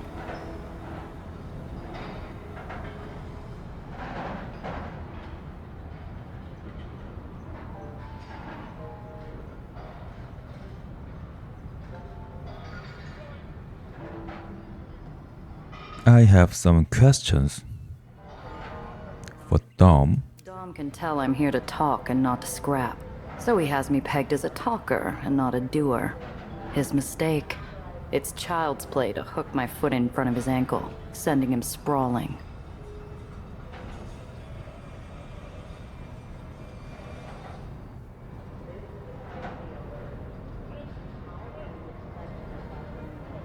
Whoopsie daisies.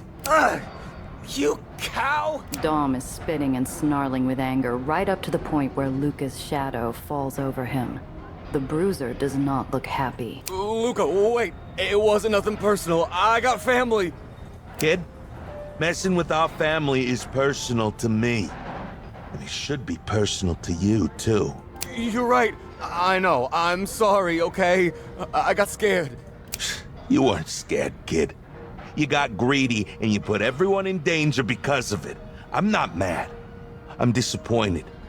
You need to make it up to us. Every one of us. Every one now. Dom's face goes pale as he realizes the full extent of his circumstances. Luca rubs his neck, weary, then squares up to talk to me, rolling his shoulders like he's ready for another round. Don't think I forgot about you, Miss Not-a-Doe. You ready to get lost? Or do I have to lose you the hard way? I don't understand. You're just letting him go. Blood for blood's no way to heal a wound. I flinch as if he slapped me. There's something to that, but I don't have time to waste. Back to business. Aren't you worried you'll go to the does? Find another way to cut your legs off? I'm not a sap. I know it's a risk. But we're a family. If I can't forgive and trust, you just become another mob like Moms. I've never seen a He-Man take a beating like what he dished out on you. Did you know he was trying to kill you in the ring? This isn't the first time Mom or someone else has tried to take me out. They never get their hands dirty. Always pay off some kid too stupid to think things through. But why did you take the beating if you knew the score? I don't have to justify myself to you, especially since you were willing to bet when you saw the slaughter.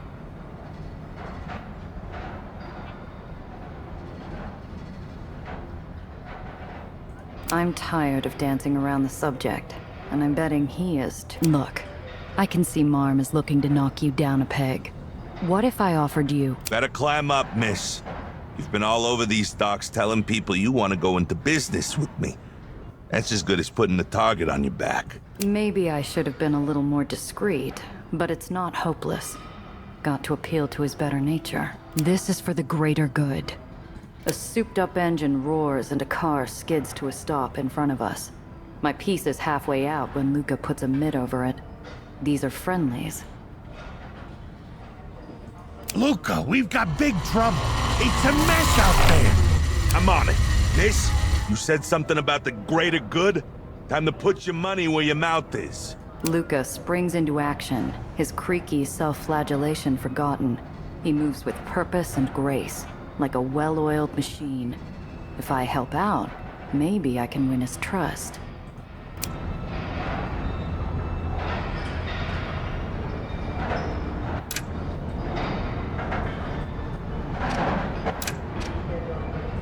Hey, Pop. Can we talk? The old man swivels, but he looks...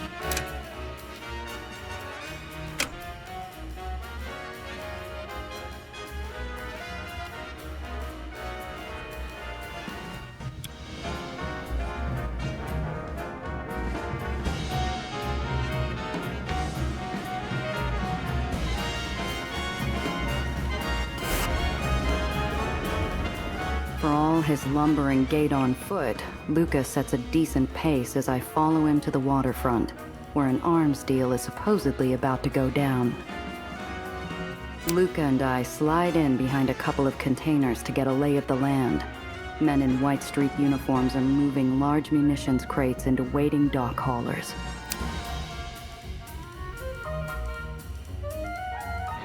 Come on, man. Let's get these Aether weapons moved. On the double!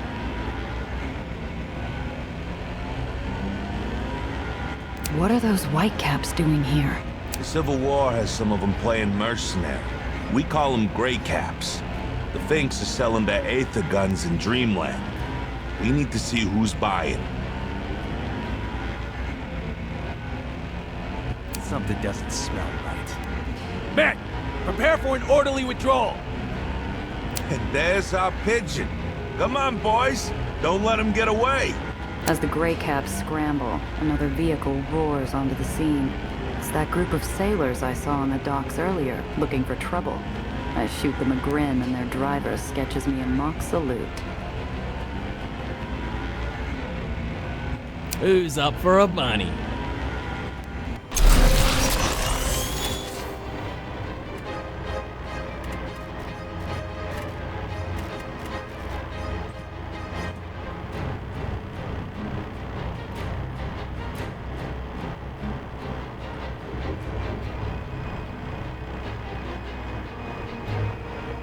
Okay, they can shoot beam.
And he has gravity maul.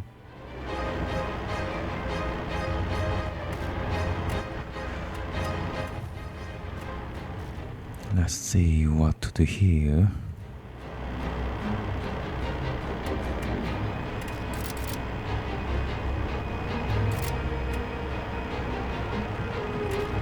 And I think I need this boost.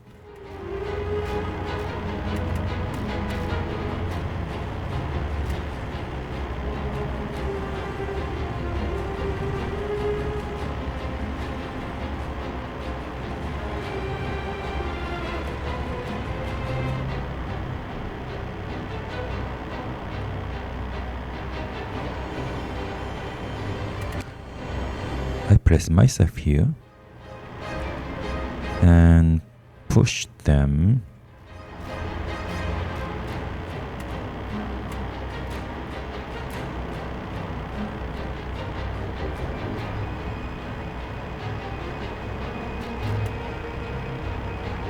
Yes, push them and use Gatling gun here.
Is Suri okay?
Let's jump over here.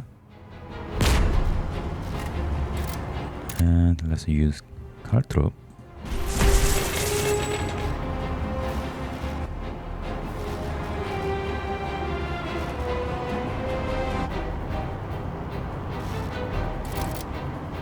And I can ram.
Right.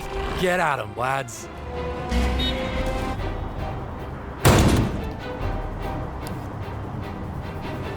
Hands off my girlfriend, you pillock.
car's nearly wrecked!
The remaining Grey Caps beat a hasty retreat, leaving their payload behind. As Luca and I pull to a stop, a civilian car arrives on the scene. A burly ledgeman emerges, confused but alert. When he notices Luca, his face scrunches into a scowl. Chano? What are you doing here, pal? I bought these red Aether shooters fair and square. We need the firepower, Luca. You've been buying from White Street behind my back? What are you thinking? Look at what happened on White Street, Luca. The world's a more dangerous place. We need the guns to protect our own. Jono, think about the future. You really want to deal with these mercenaries and killers? Letting them into our home? If we keep this going, things are only gonna get worse.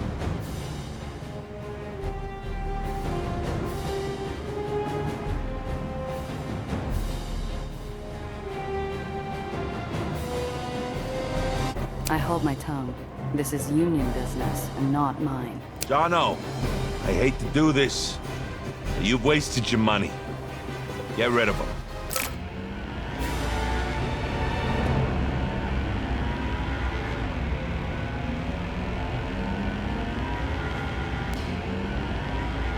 And this is stronger is the beam.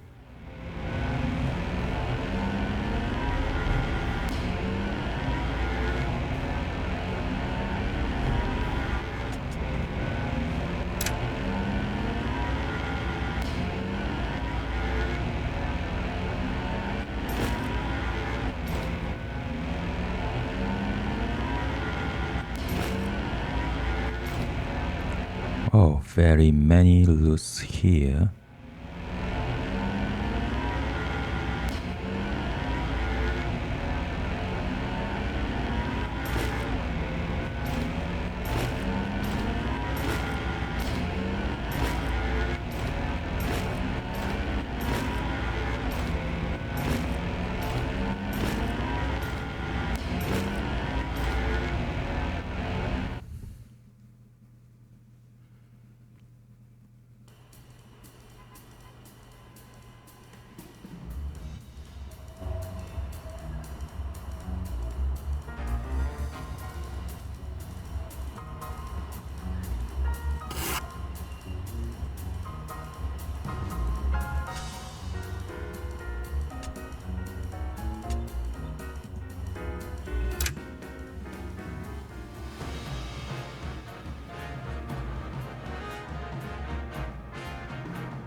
before this fight,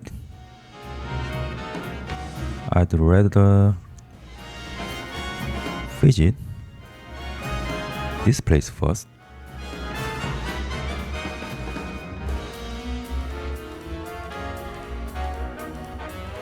And before that,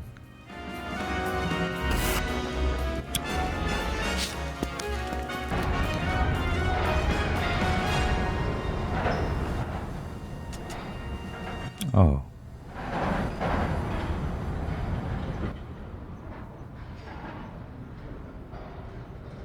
let's recover my vehicles.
Angels and demons frolic in the festive dark.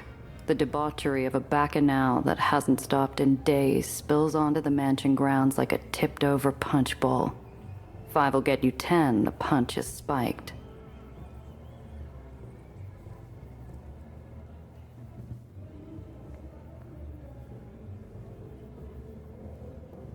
Like a barbaric centerpiece topping off the Saturnalian soiree, Lizzie's roadster is parked at an off-kilter angle on the front steps. A fractured pillar stands testament to her reckless inebriation.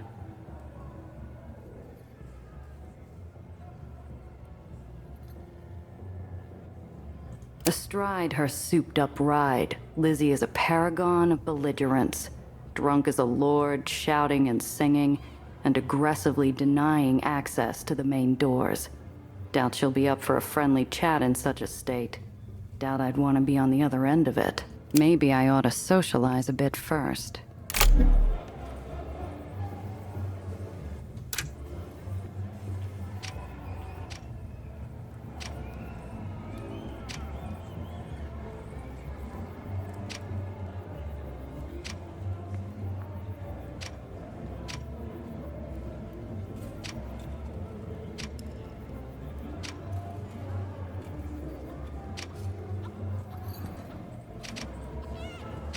Of all the odd stuff I've seen, the grass-skirted inebriate guarding a bed of glowing hot coals that lead like a sizzling red carpet into the mansion's side entrance, well, that might just take the cake.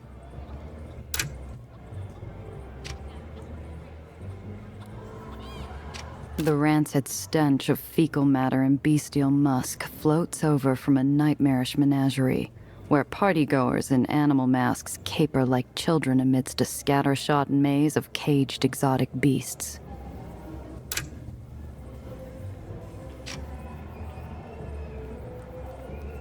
Some loon on the lawn has a heifer tied down and is splashing it with paint, apparently seeing it not as cattle but canvas for some bizarre spurt of artistic inspiration. Some loon on the lawn has a heifer tied down and is splashing it with paint, apparently seeing it not as cattle but canvas for some bizarre spurt of artistic inspiration.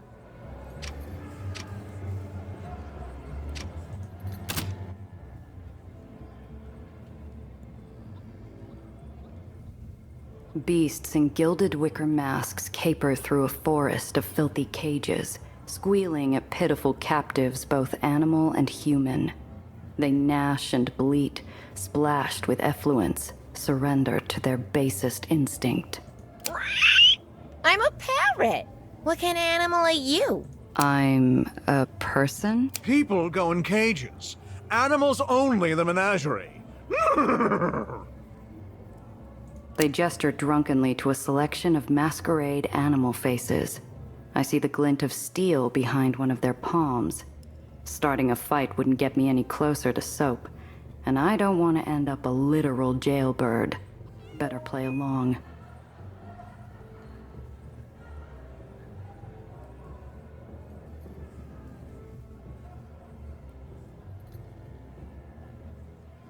Parrot.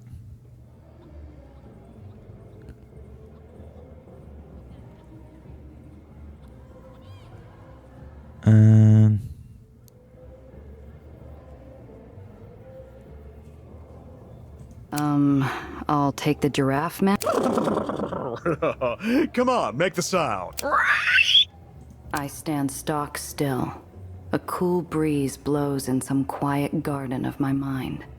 I'm there, detached, gazing down at my own body as I suck in breath and prepare to royally embarrass myself. I realize, far too late, I have no idea what kind of sound giraffes make. Giraffes don't have vocal cords, stupid. Everyone knows that. More whiskey. The maniacs caper away to torment their captives. My mind races. Unlocking one of these animal cages would certainly get Lizzie's attention, but it could also go sideways real fast.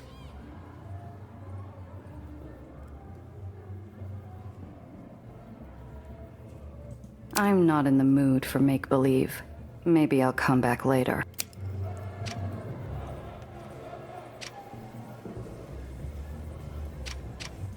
Like a chieftain eager for sacrifice at the volcano's edge, the mad Montezuma atop his makeshift throne sneers down at the throng, daring anyone brave enough to traverse his infernal path. Step right up, step right up.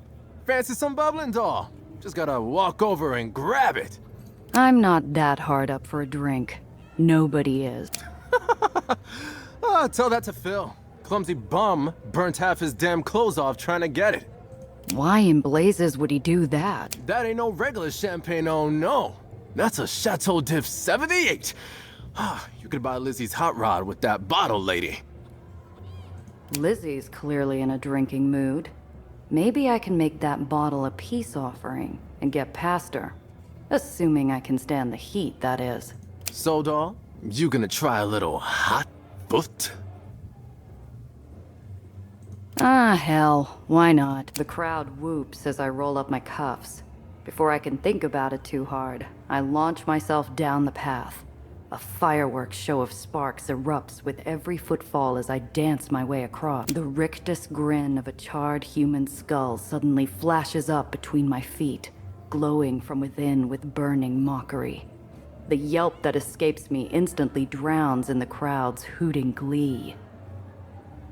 I don't mess with curses and I don't suffer hauntings. I'm not about to invite either one. I leap in a smoking arc and keep running, focusing on my footing and trying not to guess whose brain case I just dodged. Yanking the bottle from its mooring, I leap to safety, smoke trailing my steps like a demon fleeing Tartarus.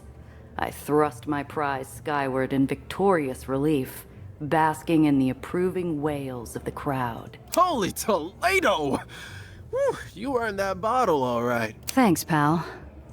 Knocking some remaining embers off my boots, I give my adoring fans a grateful wave and saunter over to Lizzie, bubbly held out like a precious infant in my arms. Evening! Hell of a ride you got there. Wait a minute. You're that Maul what's been hanging around with Princess Sophie.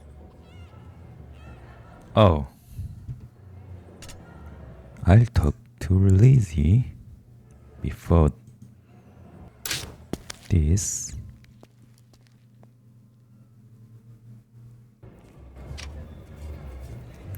So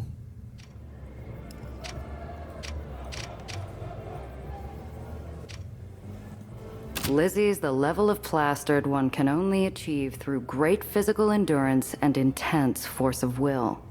something's got her deeply unzipped, and she's dead set on misbehaving about it. Hey, nice. You're looking pretty fancy schmancy.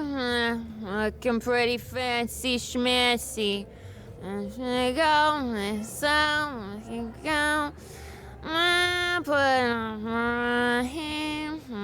Nice mask. So she's drunken. Hide in plain sight amongst the chaos to try and catch more of whatever Lizzie's raving about. Okay, I failed. In a non-existent breeze, I can't get a read on her. Who knows why she's flown off the handle? Maybe this is how she spends every Tuesday night. Yo! Get the hell out of here, you damn floozy!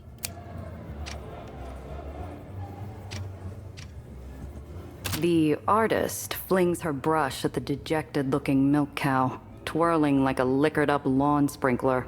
Her paint-spattered dress probably costs more than my car. Finally, come here, quickly. It's done. At least, I think. I think it's done. Is it done? What do you say? Is it finished? Lady, I wouldn't even know where to start. Nonsense. Everyone has art in their soul. Please tell me what you think. Please? What do you see? Her wild eyes are filled with beseeching and some unidentifiable inebriate buzz.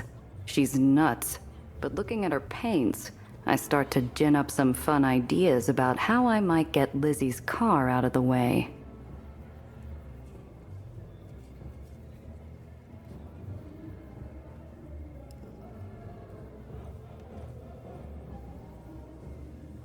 This is too weird. Okay, there will be some ways to remove Lizzie here.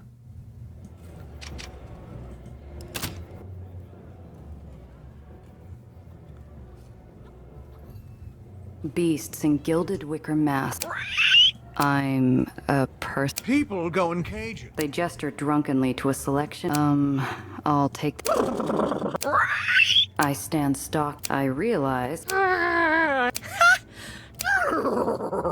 masked maniacs caper away to torment their captives. My mind races. Unlocking one of these animal cages would certainly get Lizzie's attention, but it could also go sideways real fast. So, I think this is the easiest skill check I'm not in the mood for make-believe. to distract Lizzie. Flings her brush at the Finally! Lady, I wouldn't even know where to Nonsense. Her wild eyes are filled with beseeching. Yes, Some unidentifiable. this is 72%. This is too weird. So, in my situation, Come on, make the sound. I stand stock still. I realize far too. The masked maniacs caper away to torment them. For some reason known only to God and Charles Darwin, there's no lock on the cage holding back the inky musculature of a sleek black panther. The air is filled with sudden shrieks as the jungle cat flees its prison, hissing and growling. In its instinctive panic, it overturns cages and bolts in the direction of Lizzie's car. Snookums, no! There's an ear-splitting screech as the panther's claws dig deep gouges into the hot rod's paint. As the cat bounds over Lizzie's head and leaps away into the night, she roars in surprise and guns her engine, peeling off in pursuit. That's that for the bouncer. Better slip inside the mansion pronto.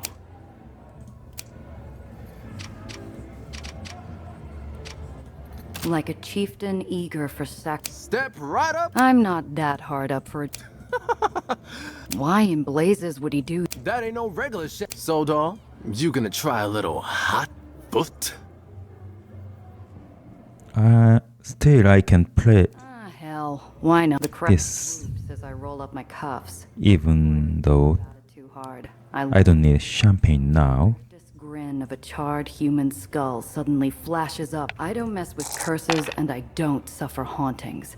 I'm not about to invite yanking. So I keep my champagne. Leap to safety. Smoke. Holy tolle! The Tiki Man hands me a self-winding watch so ornate, the gods themselves might have scrimshawed it from Olympian gold. Gold watch this time, not champagne.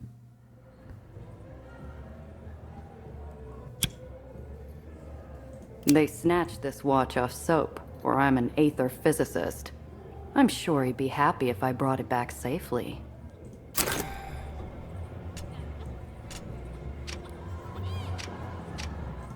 The artist... Oh, finally! Lady, I wouldn't even know. Nonsense! Her wild eyes are filled with beseeching and some unidentified...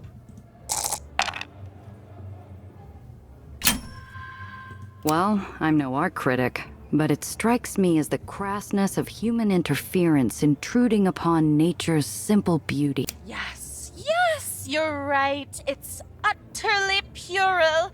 Gauche, even. The symbolism is too obvious. It practically shouts at you. And the execution? Ugh, we shan't speak of it any longer. She offers me a silver cigarette case inlaid with pearl, engraved with a bold SJ on the lid. Here, please, have this. Never neglect your muse. Thanks. She definitely lifted this from inside the mansion. I'm sure Mr. Soap would be quite grateful to see it return.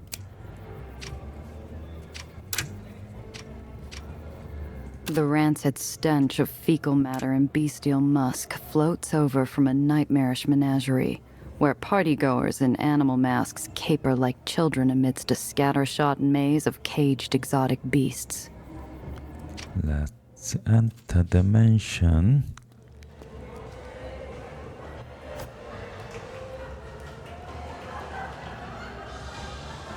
A thousand smells hang thickly in the humid crush of 100 unwashed bodies. Through trails of smoke and light, I catch glimpses of debauchery, but my attention's stolen by the dame in senior doe regalia rushing up to greet me. Her bright blonde curls are bouncing playfully. This imp in angel's garb could only be one person, Sophie's lieutenant, Alice. Is that rat Lizzie finally gone? Thank goodness. I was starting to think she'd scare off everyone on the island. Welcome. I'm Alice. Gia Randazzo. What a wonderful pleasure it is to meet you. This one's more bubbly than fresh-popped champagne. Her wide, dazzling smile gives me an odd itch.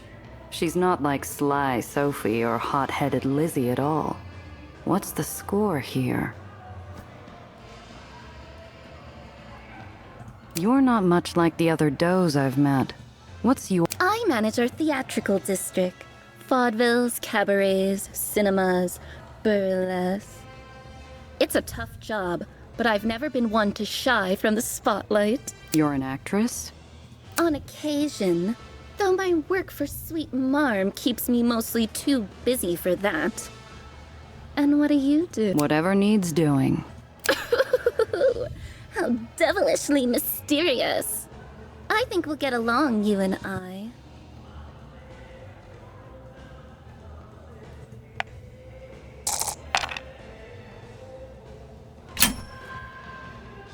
A sinister animus glints behind Alice's cheerful exterior. I imagine the glare of the stage lights, hot and bright. I'm being scrutinized, analyzed. This isn't a friendly greeting. It's an interrogation. Come, let me show you around. That's neighborly of you. Thanks. Neighbors? Oh no, let's say we're friends. The very best of friends. We only just met. Well, then let's get to know one another. Tell me a secret. Alice's milky sweet voice curdles slightly as she pours in a not-so-subtle note of challenge. Is this some kind of test?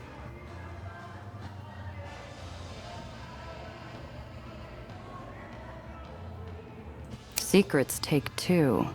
I'll bite, but then you've got to give me one of yours. She claps her hands like an overjoyed schoolgirl, nodding her agreement and waiting anxiously.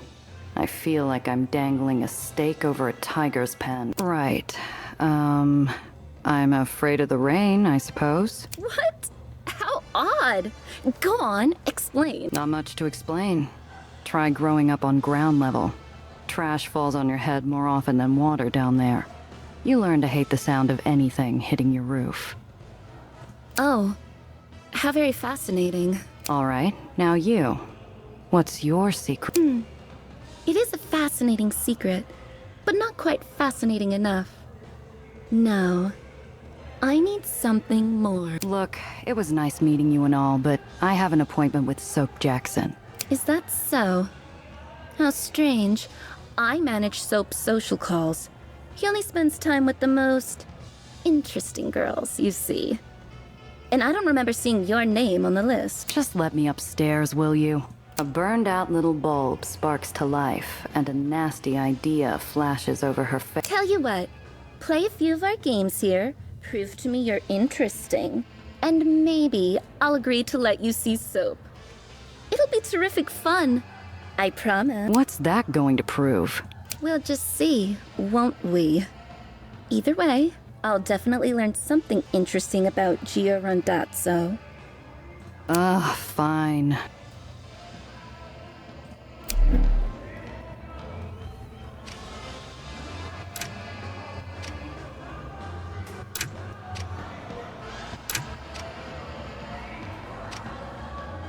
A raucous crowd against the far wall centers on a blindfolded figure haloed by knives, like some Sistine fresco of a circus freak.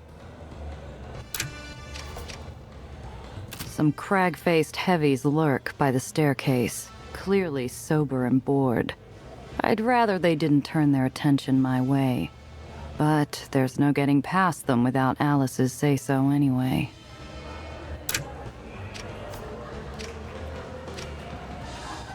A group of partygoers are socializing around an elegant water pipe. Underneath the pungent bitterness of the tobacco, I detect the subtle sweetness of molasses mixed with botanicals.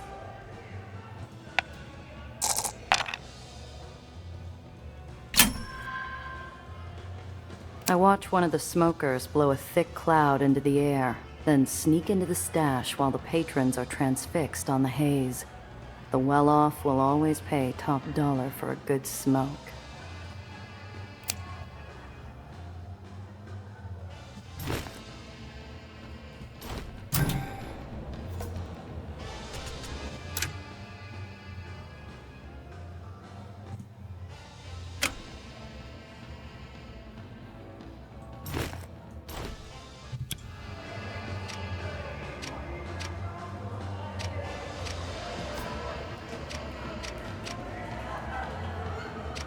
I wince as the knife thuds into the wall, just missing the volunteer's hand. It'd be a deadly game even if nobody was drinking, and everybody is.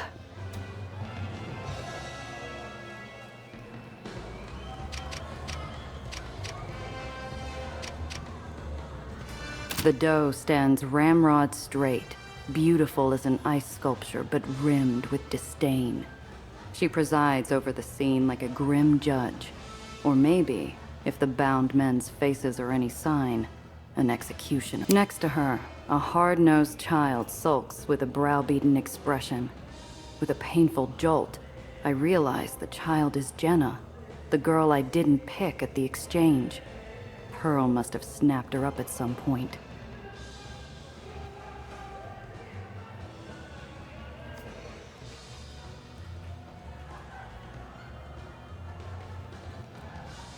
Maybe Pearl picked Jenna.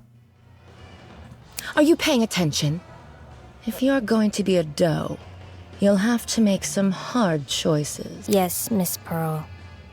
As I eavesdrop on Pearl and her newfound protege, someone jostles me, and I'm shoved to the front of the onlooking audience. Watch it. A volunteer for the jury? Good. Step forward. What's going on here? These deviants stand accused of serious crimes against Dreamland and her good Baron. Crimes for which the punishment is death. The captive men wriggle in fright. Both are flanked by a Doe lieutenant, gripping wine bottles in each hand like headsmen's axes. Thirsty or not, the accused look like they'll be quenched into an early grave if the verdict doesn't swing their way.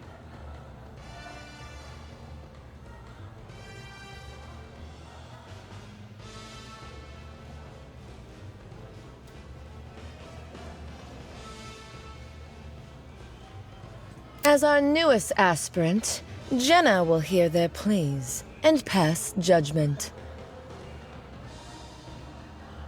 You, newcomer, will offer testimony as an impartial third party.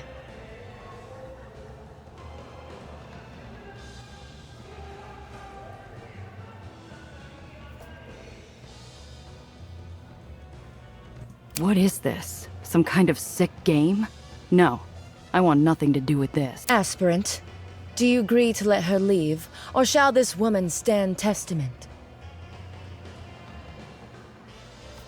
The recognition and pleading in Jenna's eyes would melt the white-hot heart of a forge. But she tempers herself, drawing on years of pain to harden her face and steel her voice.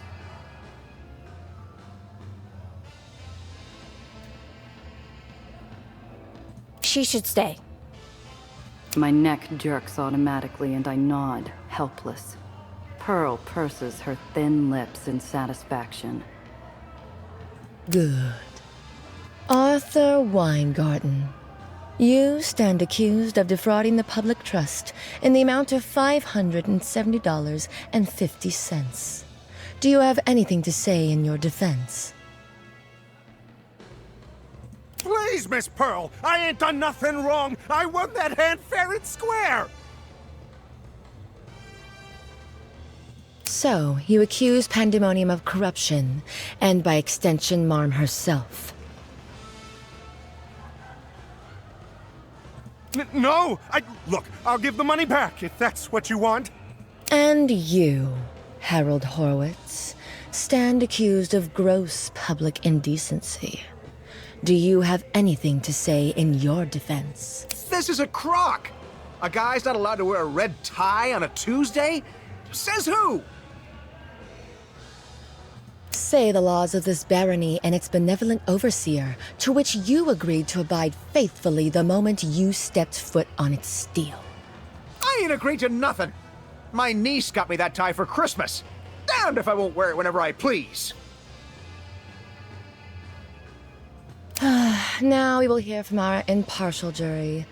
What say you?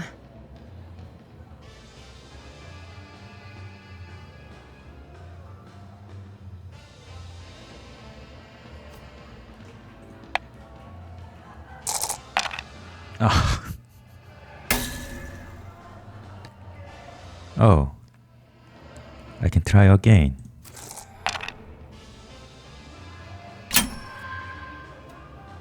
Thanks. I know we all came here to have a drink or two, but this is nuts. The crowd around me murmurs assent. From below, Pearl looks like she belongs on Mount Rushmore. Haughty, pale, and hard as granite. How's about we let them go and get back to the party, huh? Aspirant, do you agree? Yes, Miss Pearl. By the grace of Frau Magdalene, Baron of Dreamland, you are free to go. The does cut the men free, but their relief is nothing compared to the kids, who beams a deeply grateful look down at me as Pearl turns her away. That ought to be enough to convince Alice, but I could check out the other thing first.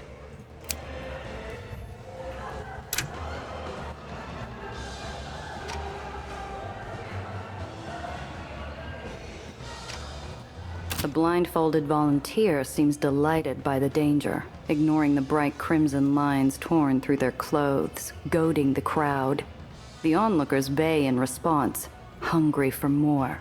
All right, we have another player. Step right up, little lady. Me? No way. Oh, don't be a spoil sport. Come on. Big bets, high stakes. You could walk away a winner tonight. He grabs my wrist and slaps a knife into my palm. I can't think straight through the din of the spectators, who begin a rhythmic chant urging me to throw.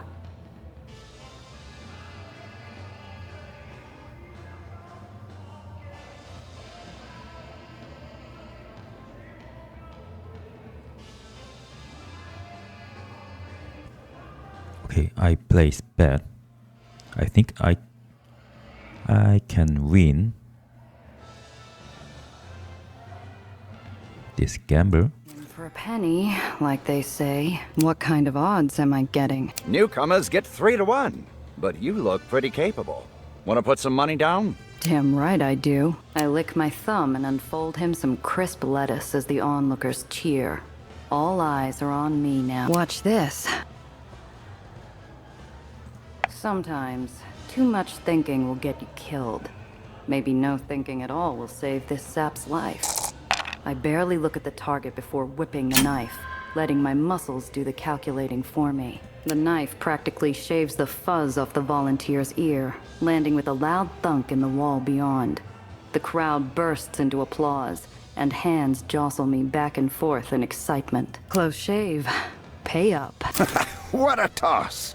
Here, to toast your victory. He hands me a crystal coupe, its diamond facets throwing colored blotches of light like confetti across my arms. I'd bet my boots even the Pope doesn't have a drinking cup this ritzy. They can't have brought this from home, which means it must belong to the gracious host. I'm sure he'd be pleased to see it returned.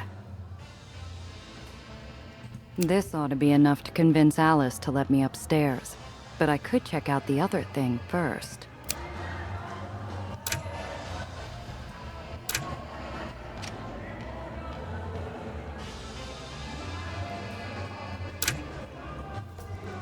Nothing more here. Maybe. Wow. You clearly don't suffer from stage fright. Yeah, I'm a regular vaudevillian.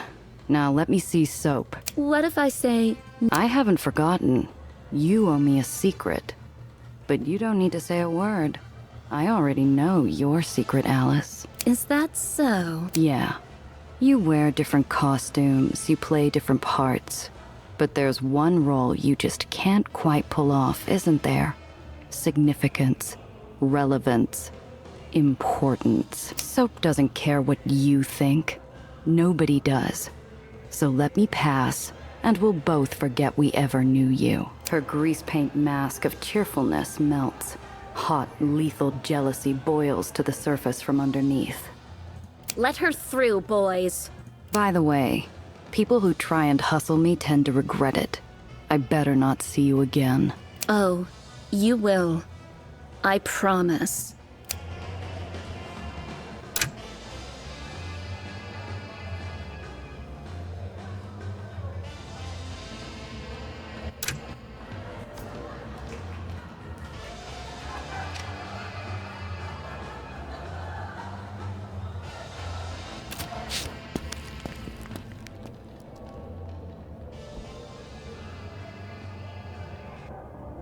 On my way to Soap's parlor, I cross paths with a gaggle of inebriates, wearing the sourpuss looks of the newly impoverished. Inside, the air is slow and close, like a field of wheat that's never known the wind. The infamous gambler gadabout and man about town sits behind a desk, counting his poker winnings with a miser's relish. Nothing good grows in this sunless den, except his appetite and the numbers in his ledger.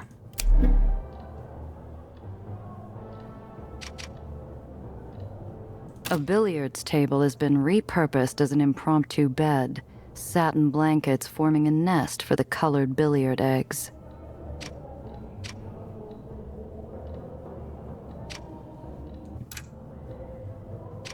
Can you capture an entire lifetime on ink and paper? What kind of an insane bureaucrat would even try? In the lordly realm of jet-setters, Soap's at least a high-ranking count. Absurd amounts of money allow for all kinds of exotic adventures, I suppose. You ask me, New York's got plenty of its own. They say Soap willingly threw away an all-star baseball career to professionally peruse the pandemonium tables instead. I might have more respect for the guy if he still got his pants dirty on occasion. The sharp figure of Soap Jackson is recognizable to anyone who ever spared a passing glance at a tabloid. He's trim, athletic, and wears his $1,000 suit as casually as pajamas. Well, let's see what my pretty little secretary sent up this time. What's your name, baby? Gia Randazzo. Nice party. Little strange for my taste. I cater to all tastes here. Surely I have something to suit your palate. Well, it isn't boring, I'll give you that. Let's keep it interesting then. Pick something. He gestures broadly at the room while pulling a loaf of cash from his pocket big enough to choke a horse. It's a practiced motion, one he performs dozens of times a day.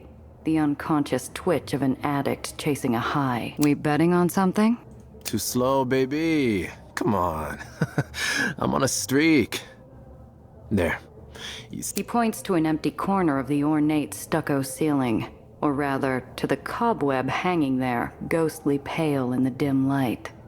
5,000 says that spider will move to the right. Come on, you want this action or what?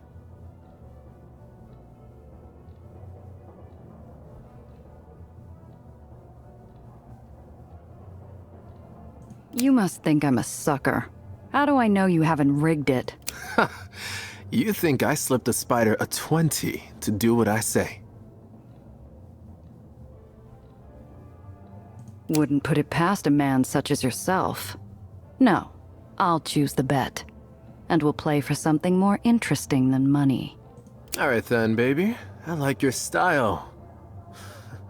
What'll it be? That dame over there. I bet she rolls onto her left side. If I win, you change the schedule for the fireworks show at Marm's birthday bash. If this request strikes him as strange, he doesn't show it. I imagine he's wagered other men's salaries on wilder things in the last hour alone. And if I win?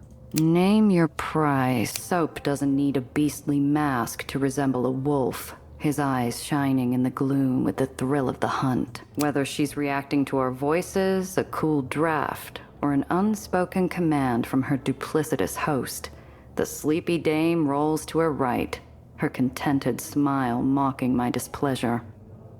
You rigged it. You must have. I never lose, baby. That's why I'm the best. Now, I believe you said I could name my price. Wait a minute. Let's talk about this. I know you'll change your mind. Now, why would I go and do a thing like that?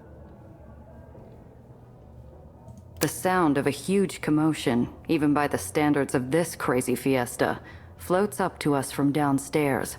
People are screaming, but my fight or flight doesn't seem bothered.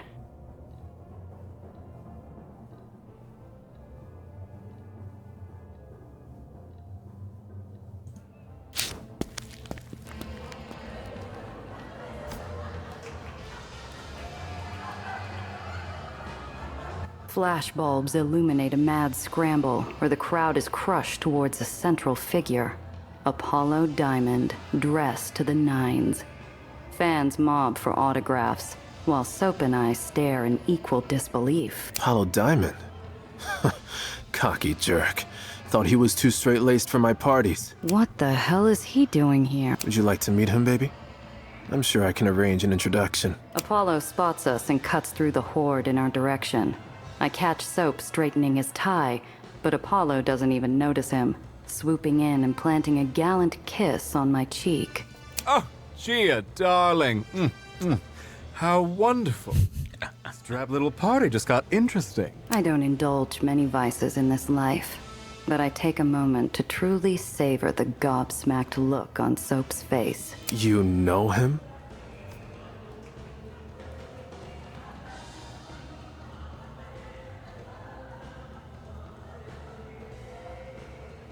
I watch as Soap mentally clambers up the social slope to try and stay king of the hill at his own party. In the face of a literal movie star, though, he's slipping and sliding. Ah, hello, old sport. Nice little cottage you've got here. I've heard so much about your famous parties, I just had to see what all the fuss was about. Well, that's... I'm glad you, Apollo, don't ever take any action from this man. He'd rig it so the moon fell out of the sky if it would win him a bet.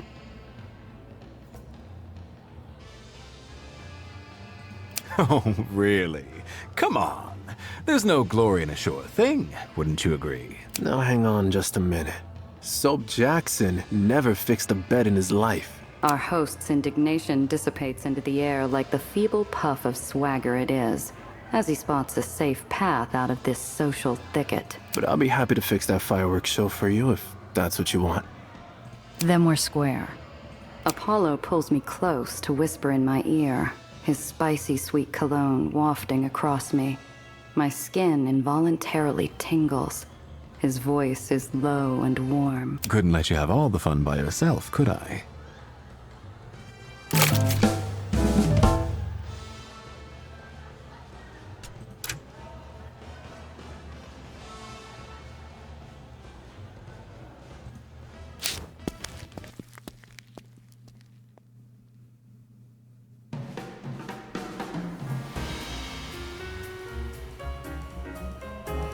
Like a grateful spelunker reacquainting themselves with the warmth of sunlight, I surface from the depraved depths of Soap's party into the cool air. Think that'll do for social outings for a while. As I turn over the ignition, I spot a pair of wounded eyes behind glass.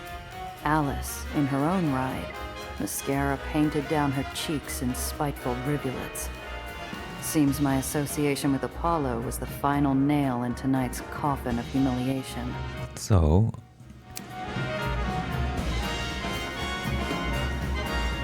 Oh, no combat. Okay, thanks.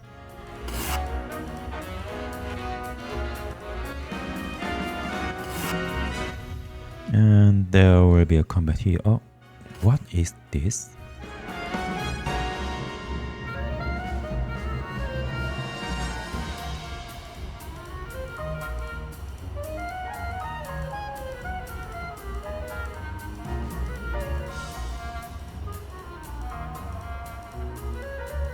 Okay, later.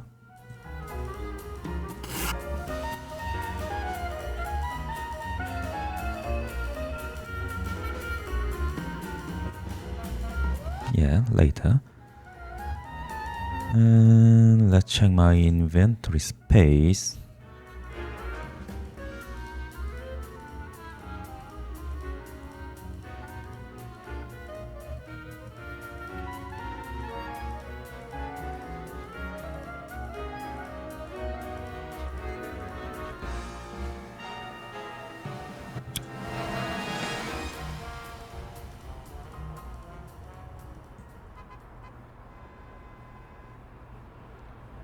I can empty my inventories here.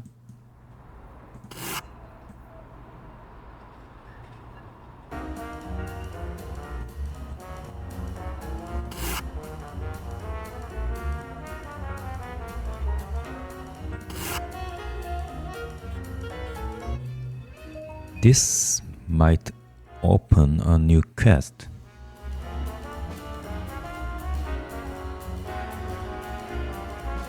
So let's try this one first.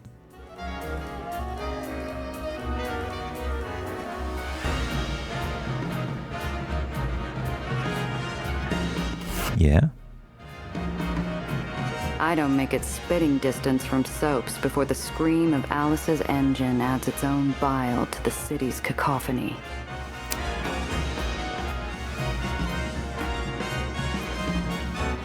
You ugly hag. You're a nobody. Give me a break. Isn't it time for your curtain call? Why don't you head back to the party before everyone forgets your face, huh? I'll kill you!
let's do something on this one first.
little witch!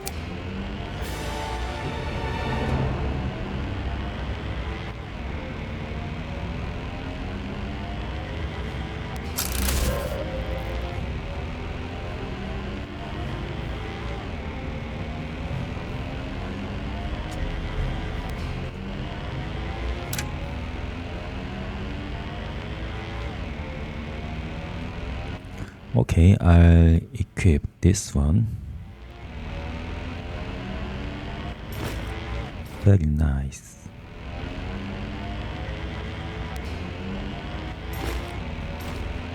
I can just sell this one.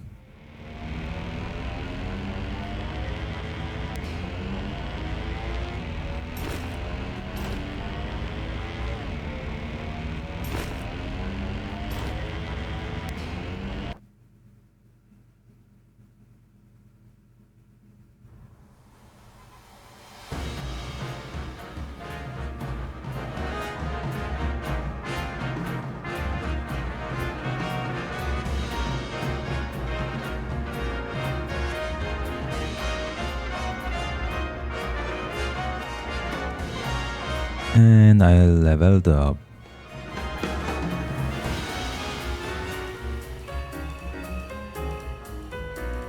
Okay. Then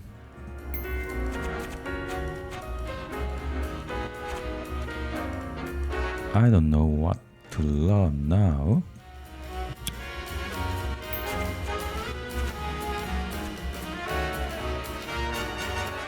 Now I can try 3 lines, or I can just go deeper into only 2 lines. We'll see in my next video. Thank you. See you next time.